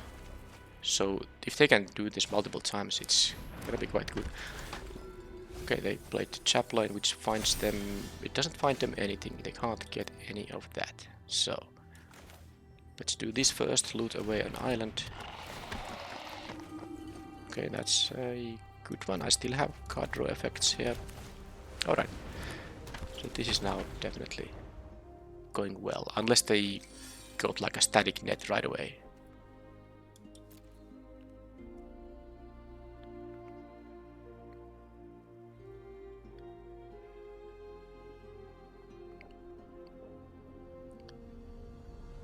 I think that 3 minutes 20 seconds is going to be enough. Okay, they get to surveil now. They can also, well, they can't do both of those things. Ambush paratrooper. Okay. So stern lesson. Oh, that's gonna get me a trigger on their turn. So let's do this and just attack with it. I'm gonna sack it anyway, but I don't have to sack it right now. Well, actually, I do want them.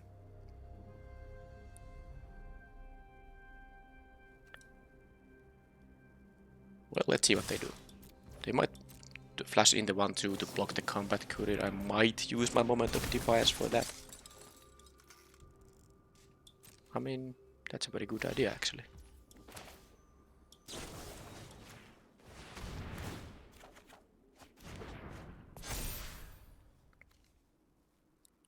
I don't get to sack it for a draw, but I mean, I'd rather make that guy die.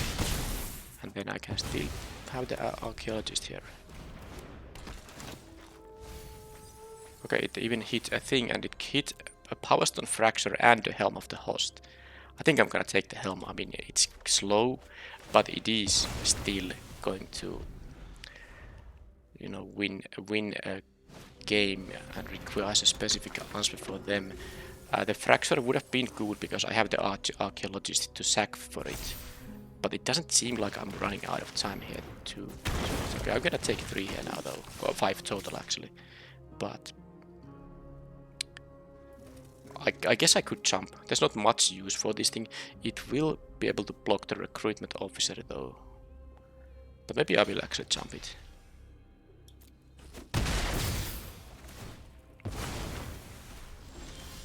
Okay, well that is really good. Okay, let's do it. I probably discard whatever I draw here, unless it's, well, easy decision now. So now I got all those triggers going on. I have the helm here now. Okay, they can't win on the next turn. They have only 4 in the air. And I don't care about the officer activations anymore. But good for them, they actually don't lose to time. I actually legit win this game. I assume so, at least. The 2 minutes is more than enough for them now. And it doesn't seem like they have made any mistakes either, because they have needed to play faster here.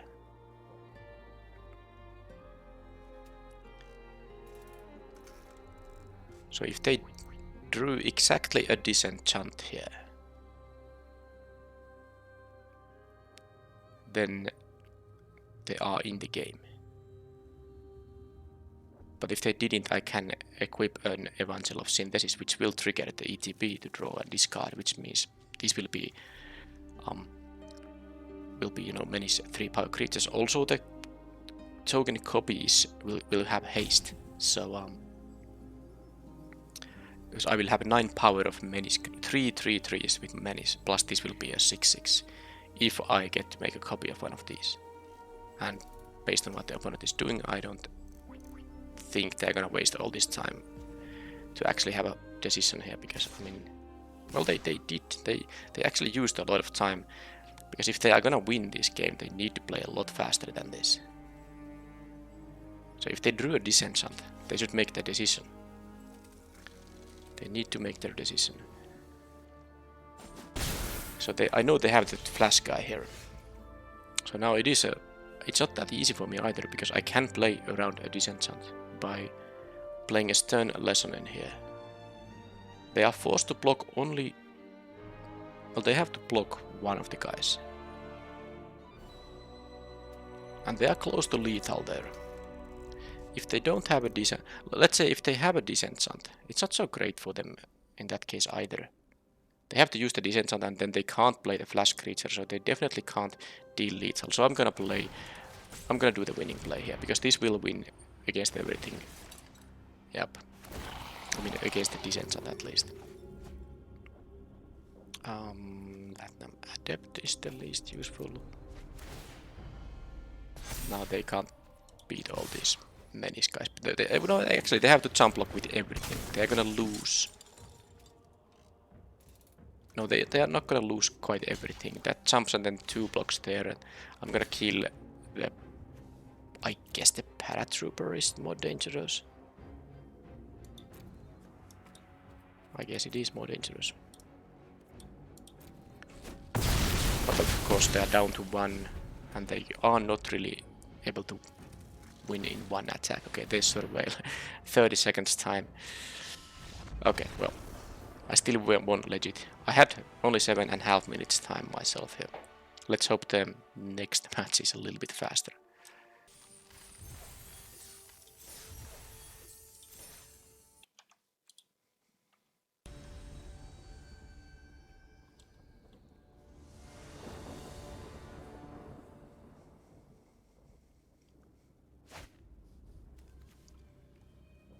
Okay, that's acceptable.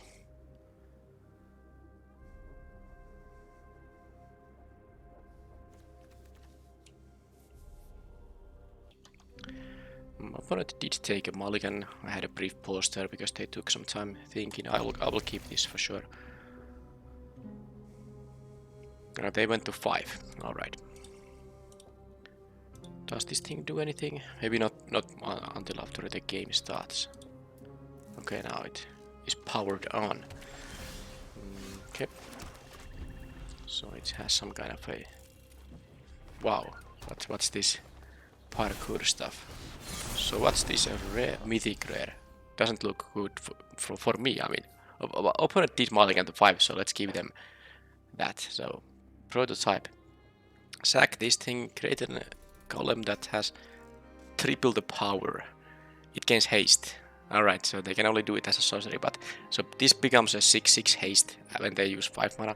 And if they cast it as a 5 mana 5/5, they can turn it into a 15/15 haste. Okay, and that's if they have no other way to pump its power. Well, I mean, it's it's when they have 5 mana, and it will be a 6/6. I mean, that's something I maybe can deal with. I can't deal with a 15/15 unless I have a specific removal spell. That's a good start for mulliganing to 5. They have 3 colors though, so maybe this explains their mulligans. Well, definitely the card quality is there. Hopefully they block now. They don't block. They are smarter than that. So very good green card, very good blue card. You have a very good black card to offset the 3 coloredness. I guess I'm gonna get the 5 mana, sort of bounce spell, which bounces on top or bottom of the library, because it's good against tokens, and this token will be massive. And I have 2, removal spells that can just destroy any creature. So I really wish that they don't have anything. They have the looting ability up for the orders, but I guess the Moment of Defiance is the only thing I can do. If they have like a Disfigure, well then they have a Disfigure. But I'm gonna have to try to do this. The other option is to make this guy fly. Okay, they chose to block the demon, so I actually don't have to do anything, but I mean, I want to cast something. I know I could cast a Curate, but let's just try to get rid of the Ursa. It's possible they don't have anything. Although I would imagine if they had something, they would have blocked the Air Marshal, because then it's just a free block if I don't do anything. Okay, that does work. So this returns to their hand now. But it was a 1-for-1. No, I still got to draw a card. So actually they had to spend a card, and this was a card neutral for me. So it was good for me, and then I have to now recast Ursa. And they didn't loot her. I mean, this is loot, so they draw it first and discard first. So the card in their hand was something they definitely didn't want to discard. And then they were afraid that if they have to discard whatever they draw, they don't want to even loot. That usually is not correct line of thinking. Alright, so they have now 1 black mana up. Well, I guess if they are going to block again, I'm happy using the other Moment of Defiance. But I hope they don't block so I can play my Dread Stalker, which has, triggers coming up. And if it dies, I can also bring it back. It will be costly, of course, to recast it. But let's see if they're gonna go for the 6/6 haster now. I don't have an answer for it yet, and they didn't go for it. I have seen only like 1 black card, which is not worth splashing, and of course they have 3 swamps, so I don't think black is any kind of a splash. This is a double caster activation, so I imagine they can't really splash this one either. Okay, so now this can only target itself. Now there's nothing that amazing to emergency weld, unless the Stalker dies. But this is not gonna be able to block these guys either, so I'm really thinking if I should make it fly. No, the Curate, I'm gonna play the Curate regardless. Okay, I don't think I'm gonna attack with the Air Marshal. Let's just do this and assume they don't block, and then I will Curate to gain 4 life. I will need the life. They are able to, I mean, this thing grows the Latinum Adept every turn, of course. Yeah, please double block. That would be amazing. Okay, yes, this is the mana usage.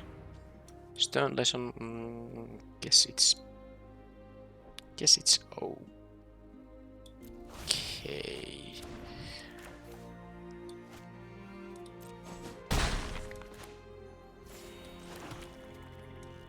I'll do it on their turn because I don't have anything for 1 mana, I don't think. I have a Disfigure actually, but it doesn't do anything. But the point is, if they might have a fight spell. And if they have a fight spell, I can make this gain Death Touch with the Stern Lesson on their turn. So it's worth doing that trick. They haven't gone with the Amalgam play yet.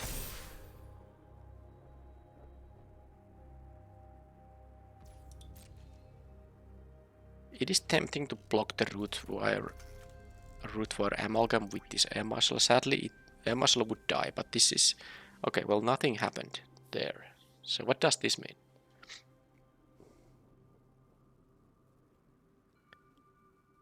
Well, I'm gonna play this anyway.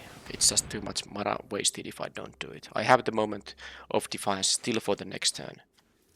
And do I want to discard a combat courier or a swamp? What am I doing on the next turn? Is 7 mana enough to do everything I want?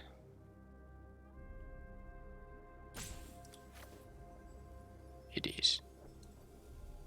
I think I'm gonna play the Defiance and the Savant here. Depending on, of course, what I draw here. A land. So, kind of want to attack in the air to... I can use the Power Stone for the combat courier, so I would have 7 mana. But I'd rather play the Savant though. So let's try, right.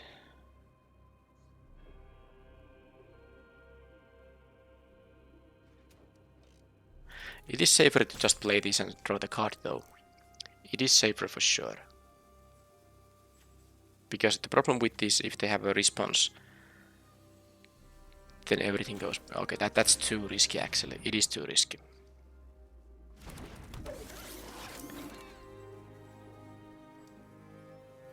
Yep.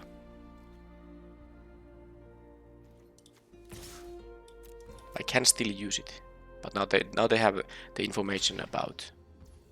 Yeah, so I could play the Moment of Defiance right now, and my Trench Stalker would survive, but I can also just, you know, bring it back.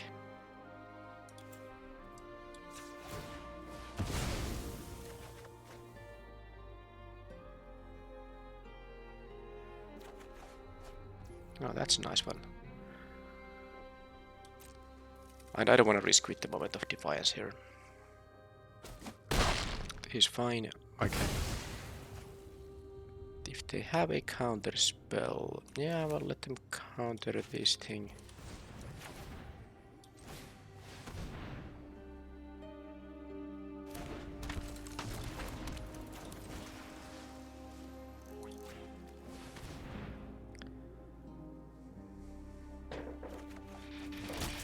Okay, now I have a bunch of different sacrifice fodder for the fracture.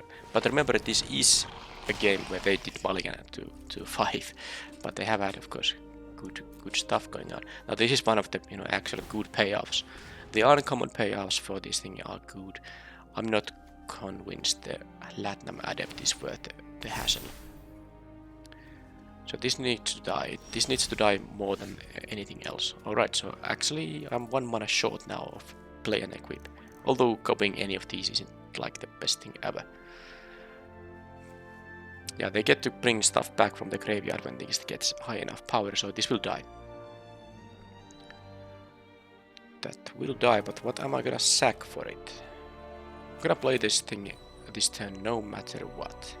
I guess the Power Stone in the end. Although it might be the 1/1, the Power Stone is quite nice with the Helm of the Host around.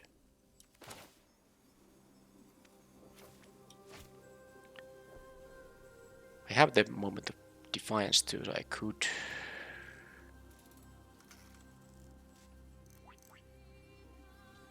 Well, okay, let's do it like this. Let's do it like this. This thing dies. Sack the 1/1.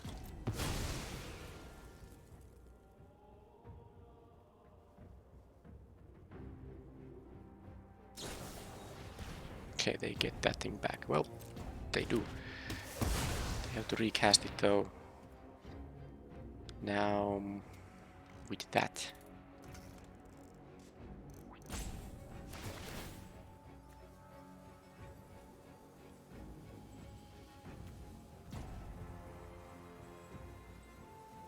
So they actually had, yeah, because it came, yeah, that was annoying. I really didn't realize that. But because the +2/+0 made it 4 power, so they were able to actually return something. Now that is something I didn't want to happen. But yeah, I guess the Ashnod's interventions are getting me. The Ursa is of course very good for them. They have been able to shift their draws so that the mulligan into 5 doesn't matter too much for them. Well, I have the Helm of the Host here, so let's hope they can't answer that, and then I finally get to actually win the game here now. If I draw a land, I can at least make a copy of the Trench Stalker. Because if this goes on, they are gonna win the game. Well, that definitely is good as well. Maybe I should kill the Ursa actually. So, how to do it now? Attack with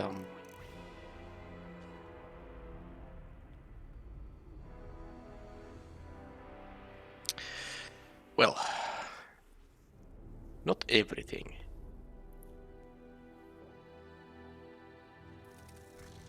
Wow, a lot of options here. Kinda don't want to get rid of the Power Stone, because one land and then I can play and equip. But I have to sack something. I want to kinda leave this card row for the Trench Stalker.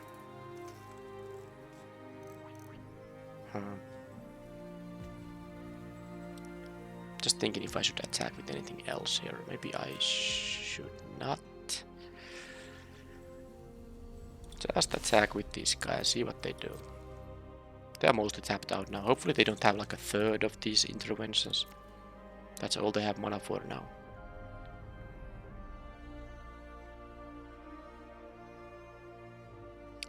If they double block it, sadly, it will still die.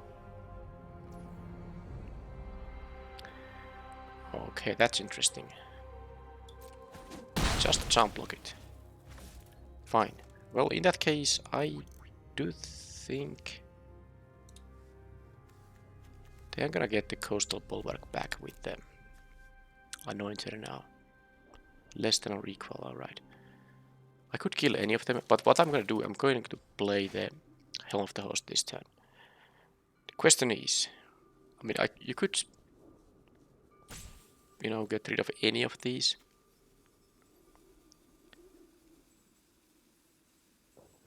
This is actually quite nasty. I'm having a pretty good situation here for myself, but it's still not easy. This keeps growing, but this gets back something. Currently, it's only going to get a 2 or yeah, it's gonna get. Oh, it can actually get the Skull Flare. I can't get rid of that thing. It will die at some point anyway, and I'll bring something back. So Ursa on that now, Adept. Let's just kill the Adept, whatever. Because I mean, I have pretty good stuff here. As long as they cannot get rid of the Helm of the Host, it's supposed to win when I'm at 25 here.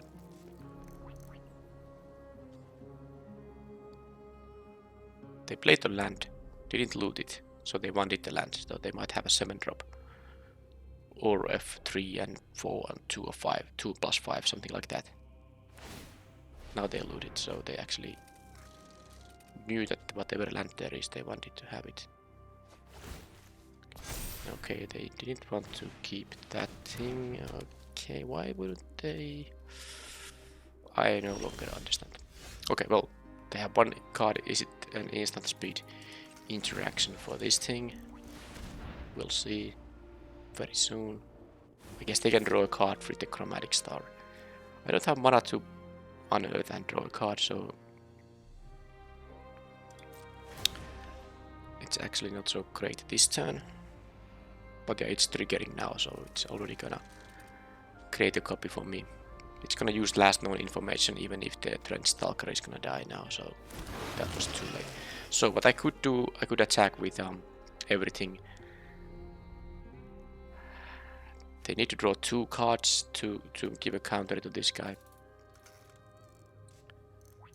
Losing one of these won't matter. I mean, if they have exactly nothing, they can't even afford to block a 2 power creature here.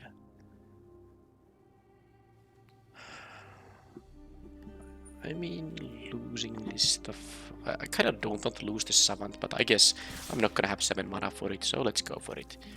If they have nothing, they have to just block a 4/5 and take 8.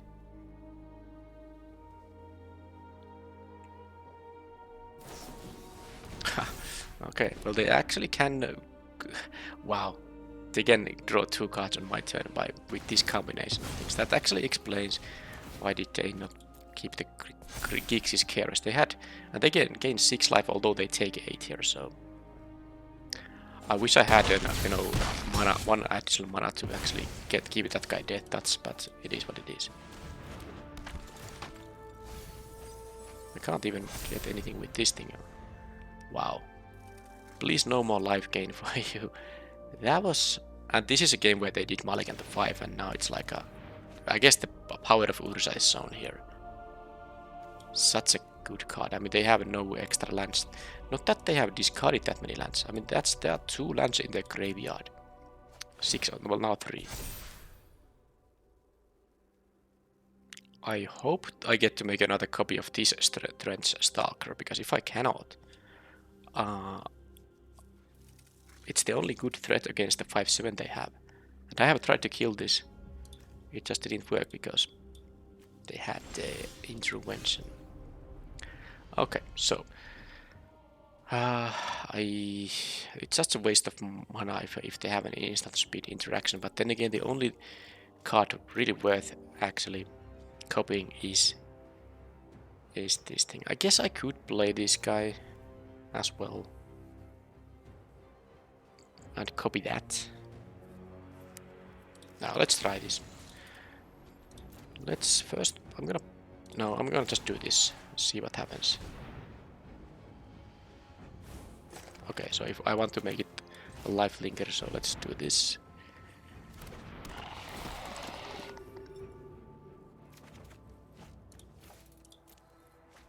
Yes, okay, at least I got that thing. So now again, same story. They are gonna get back, something big. For example, this guy. But it's just, I mean, it happens. Although if they have nothing, they lose. So let's hope they don't have anything. Stern lesson. Okay, so this thing gets a counter, but it doesn't have a lifelink. It doesn't have lifelink. This is a lethal attack so far.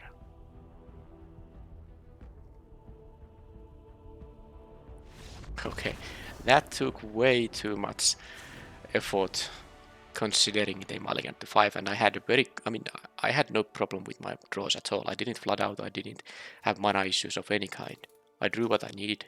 I did what the deck is supposed to do. I drew both my removal spells and all that. Well, I drew a lot of cards, of course, but I don't know. Also, the green in their deck is only for this guy, right? They are a blue-black deck. And they are splashing a double caster.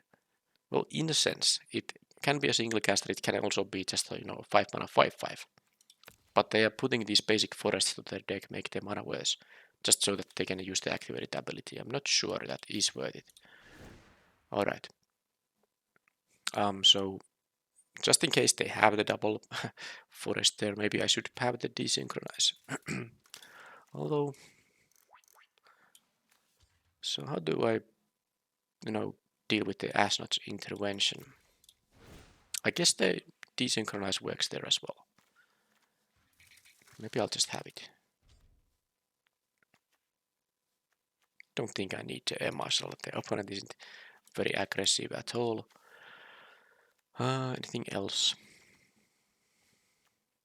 Gixis Carers. I need to deal with the Urza, but I have some removal.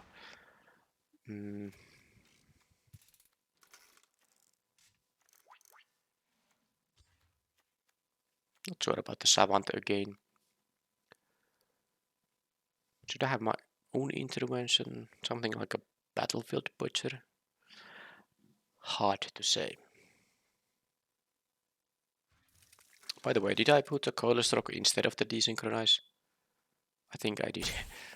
I still might like the Coilers Rock as well. I think I'm gonna not play the Savant, I'm gonna play the Desynchronize as well. Let's try this. That's a lot of 5 drops, but I have a bunch of cantrips, so I can hit my land drops.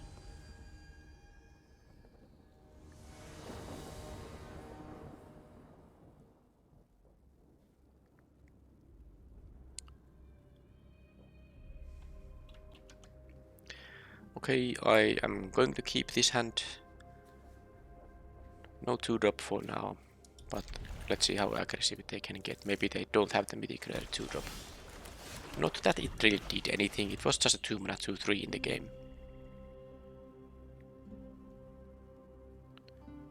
So I have a fine 3/4 curve out here. If they can't deal with this adept, I can give it another counter. Well, that's a late game plan if this again goes unanswered. And they have no 2-drop here. So I'm not under pressure here.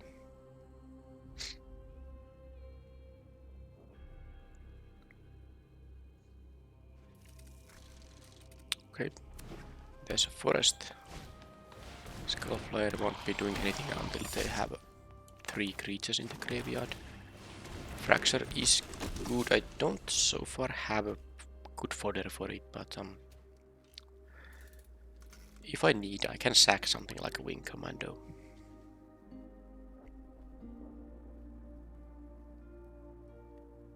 Maybe they have the enchantment that says it won't untap. That would be sweet.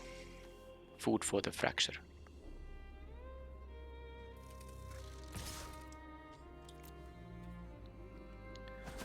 So how much self-mill they have, because this can start growing quite a bit. So can that. Well, very easy, just do like this. At least I can block the 2/3 unless, well, they might have the, the trick there. But I don't really feel like taking 5 if I can avoid it. They have to at least use the card, and I won't take the damage in that case. But we'll see.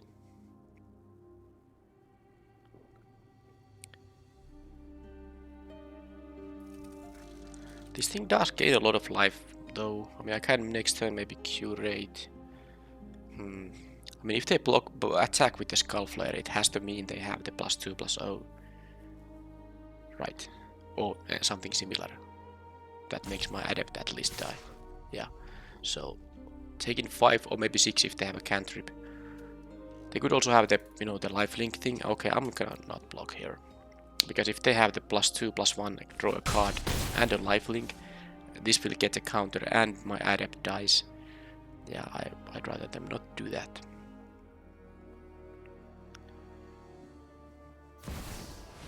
Okay, there is something I have to kill, so... Because, well, they don't have the second green, they might of course have it, but it's gonna be a 15/15 haste. Okay, so... I don't have a... Now I wish I blocked, because this world can, give me the fodder for the Fracture.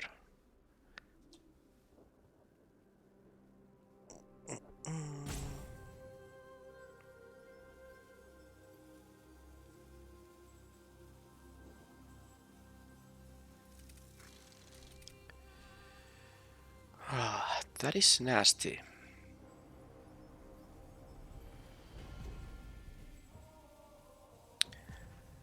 I am going to attack with everything. I actually want them to block the adept. Because, well, they didn't. Not a really big surprise.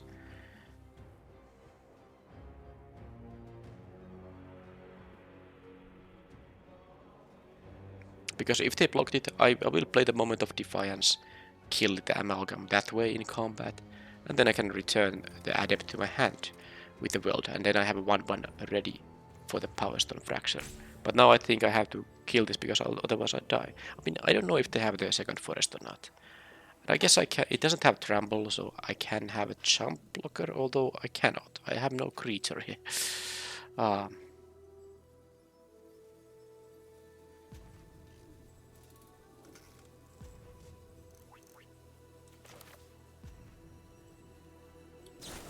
I'm afraid I have to do this. I don't like it at all.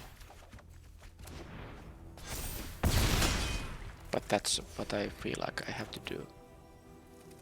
19, if that's a 15, 15. I guess I can...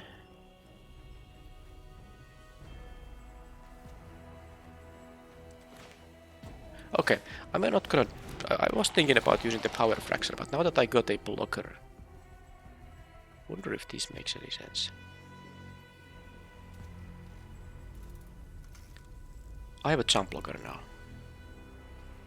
I'm gonna not play the disfigure actually.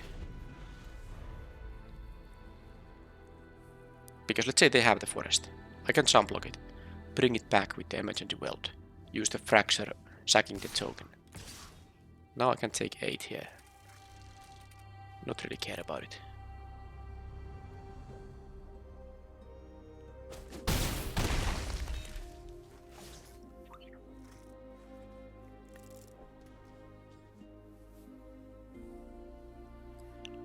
It's not easy, but there are lines here. Okay, the worming mills them to... Assuming they target themselves, why wouldn't they be? Okay, so they have a Gixian Skullflare and they target me instead. That doesn't seem like it. Wow, okay, that is... That's another green card worth splashing. Okay, so suddenly I'm not in such a great shape. But I'm still alive. And now I can return one of the adepts. Use the Power Stone Fracture and actually even use Curate. This thing though... Each creature can...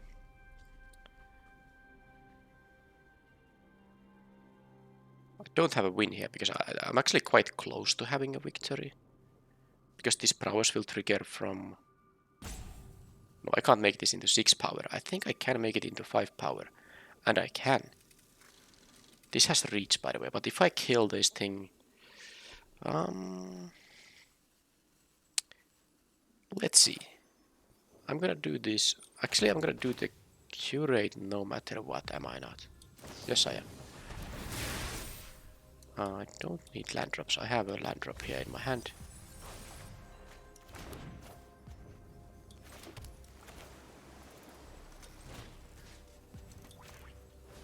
I'm actually one short of lethal here. I'm one short of lethal. So, Fracture... Dealing with the spider, they might actually gain 1 life, so it's not exactly one short of lethal. Am I gonna die on the next turn?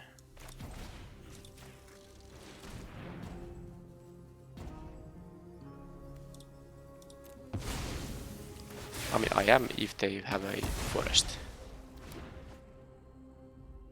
Do they want to exile that thing?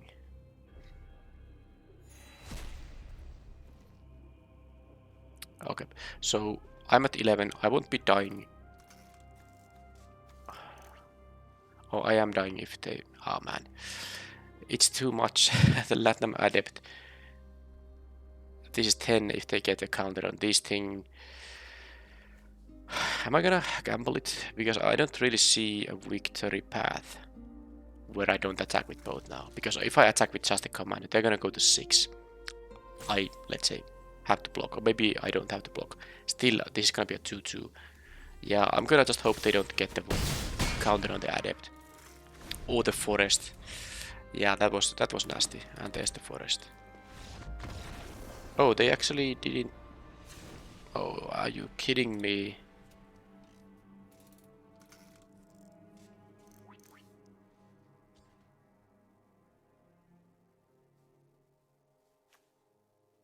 What the heck?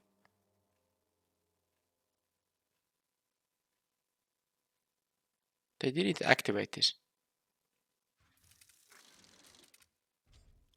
I mean, they went to combat. They can't use a sorcery in combat, a sorcery activation in combat anymore. And you can see they went to combat. I even saw them hover over this thing.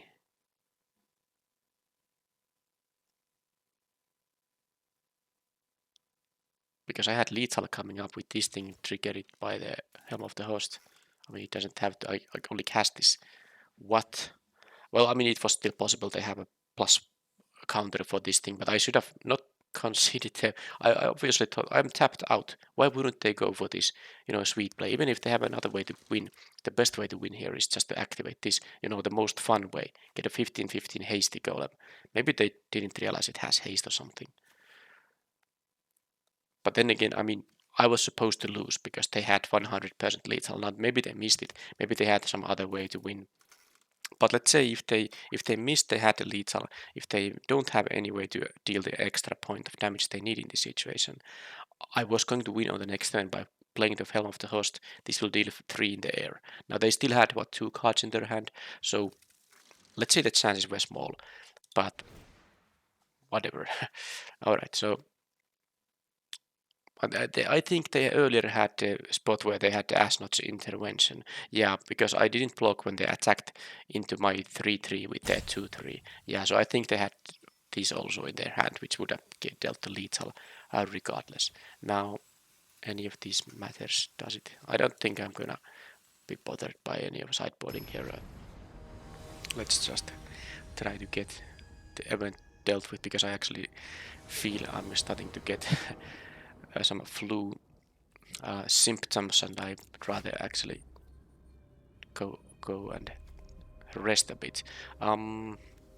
This draws cards without blue mana. I'm gonna gamble a bit here. I have 9 islands in the deck, so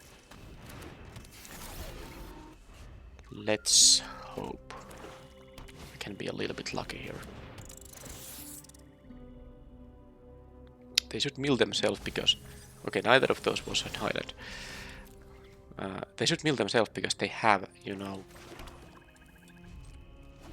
they have a card that cares about the amount of creature cards in their graveyard. Bulwark. I'm not concerned of that.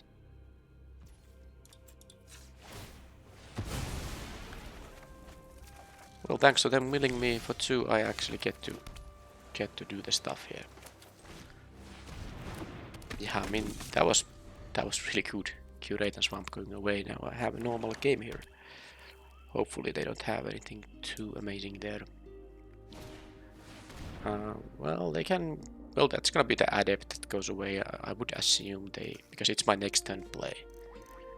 I don't really see why would they do anything else. I have 2 good 5-drops, but I mean...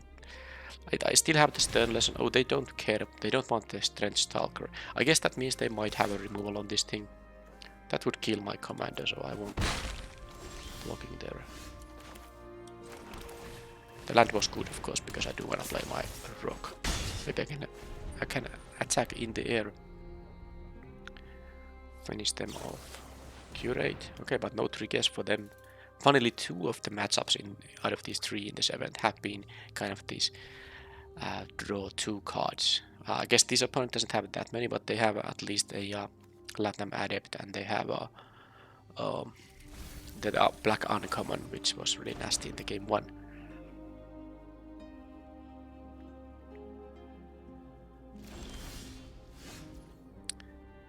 Okay, I should just play the rock here, right?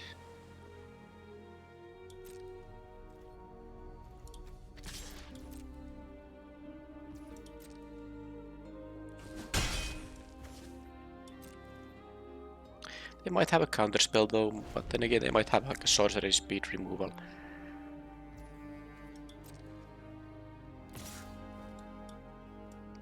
I'm not gonna play into the +2/+0 thing. I take 1 here, no big deal. This surveil costs 2 mana, it's quite expensive, so I'm not concerned about them getting any value out of that.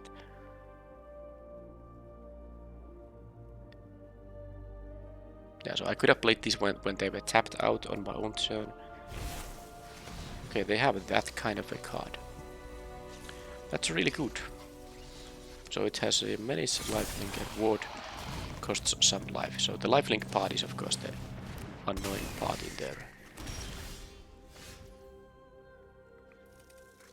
So let's see, how am I going to deal with the situation? It has menace, so I can't really...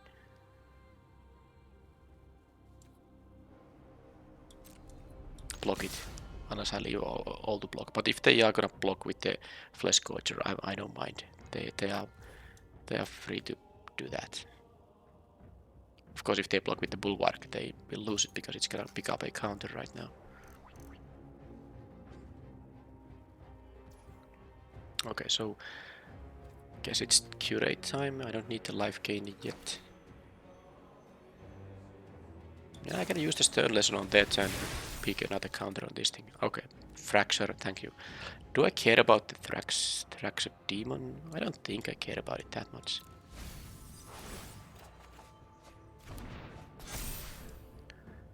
So it's gonna cost 3 life, but you know, that's a really small cost.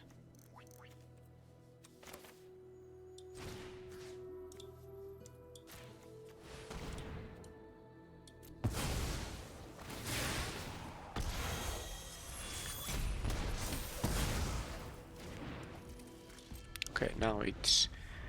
They are stuck at 3 lands, of course.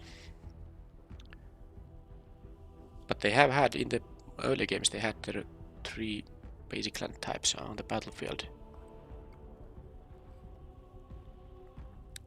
Of course, I'm just threatening lethal with my flyers now. They even know about the Stern Lesson, so they know I'm gonna be able to deal 6 in the air. They currently don't have a life gain up here.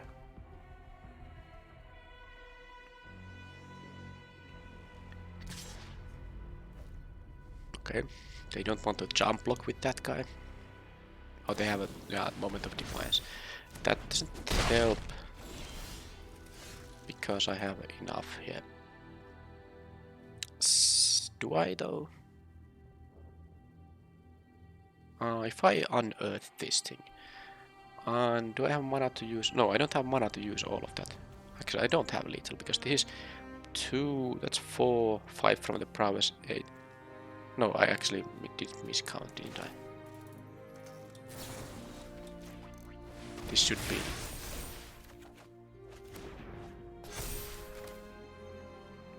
Yep, this is exactly. They can't block the 1/1. That is exactly 9. 5 plus 3 in the air and 1 from the courier once they block the adept. Alright, so that was that was a long video. Please let me up.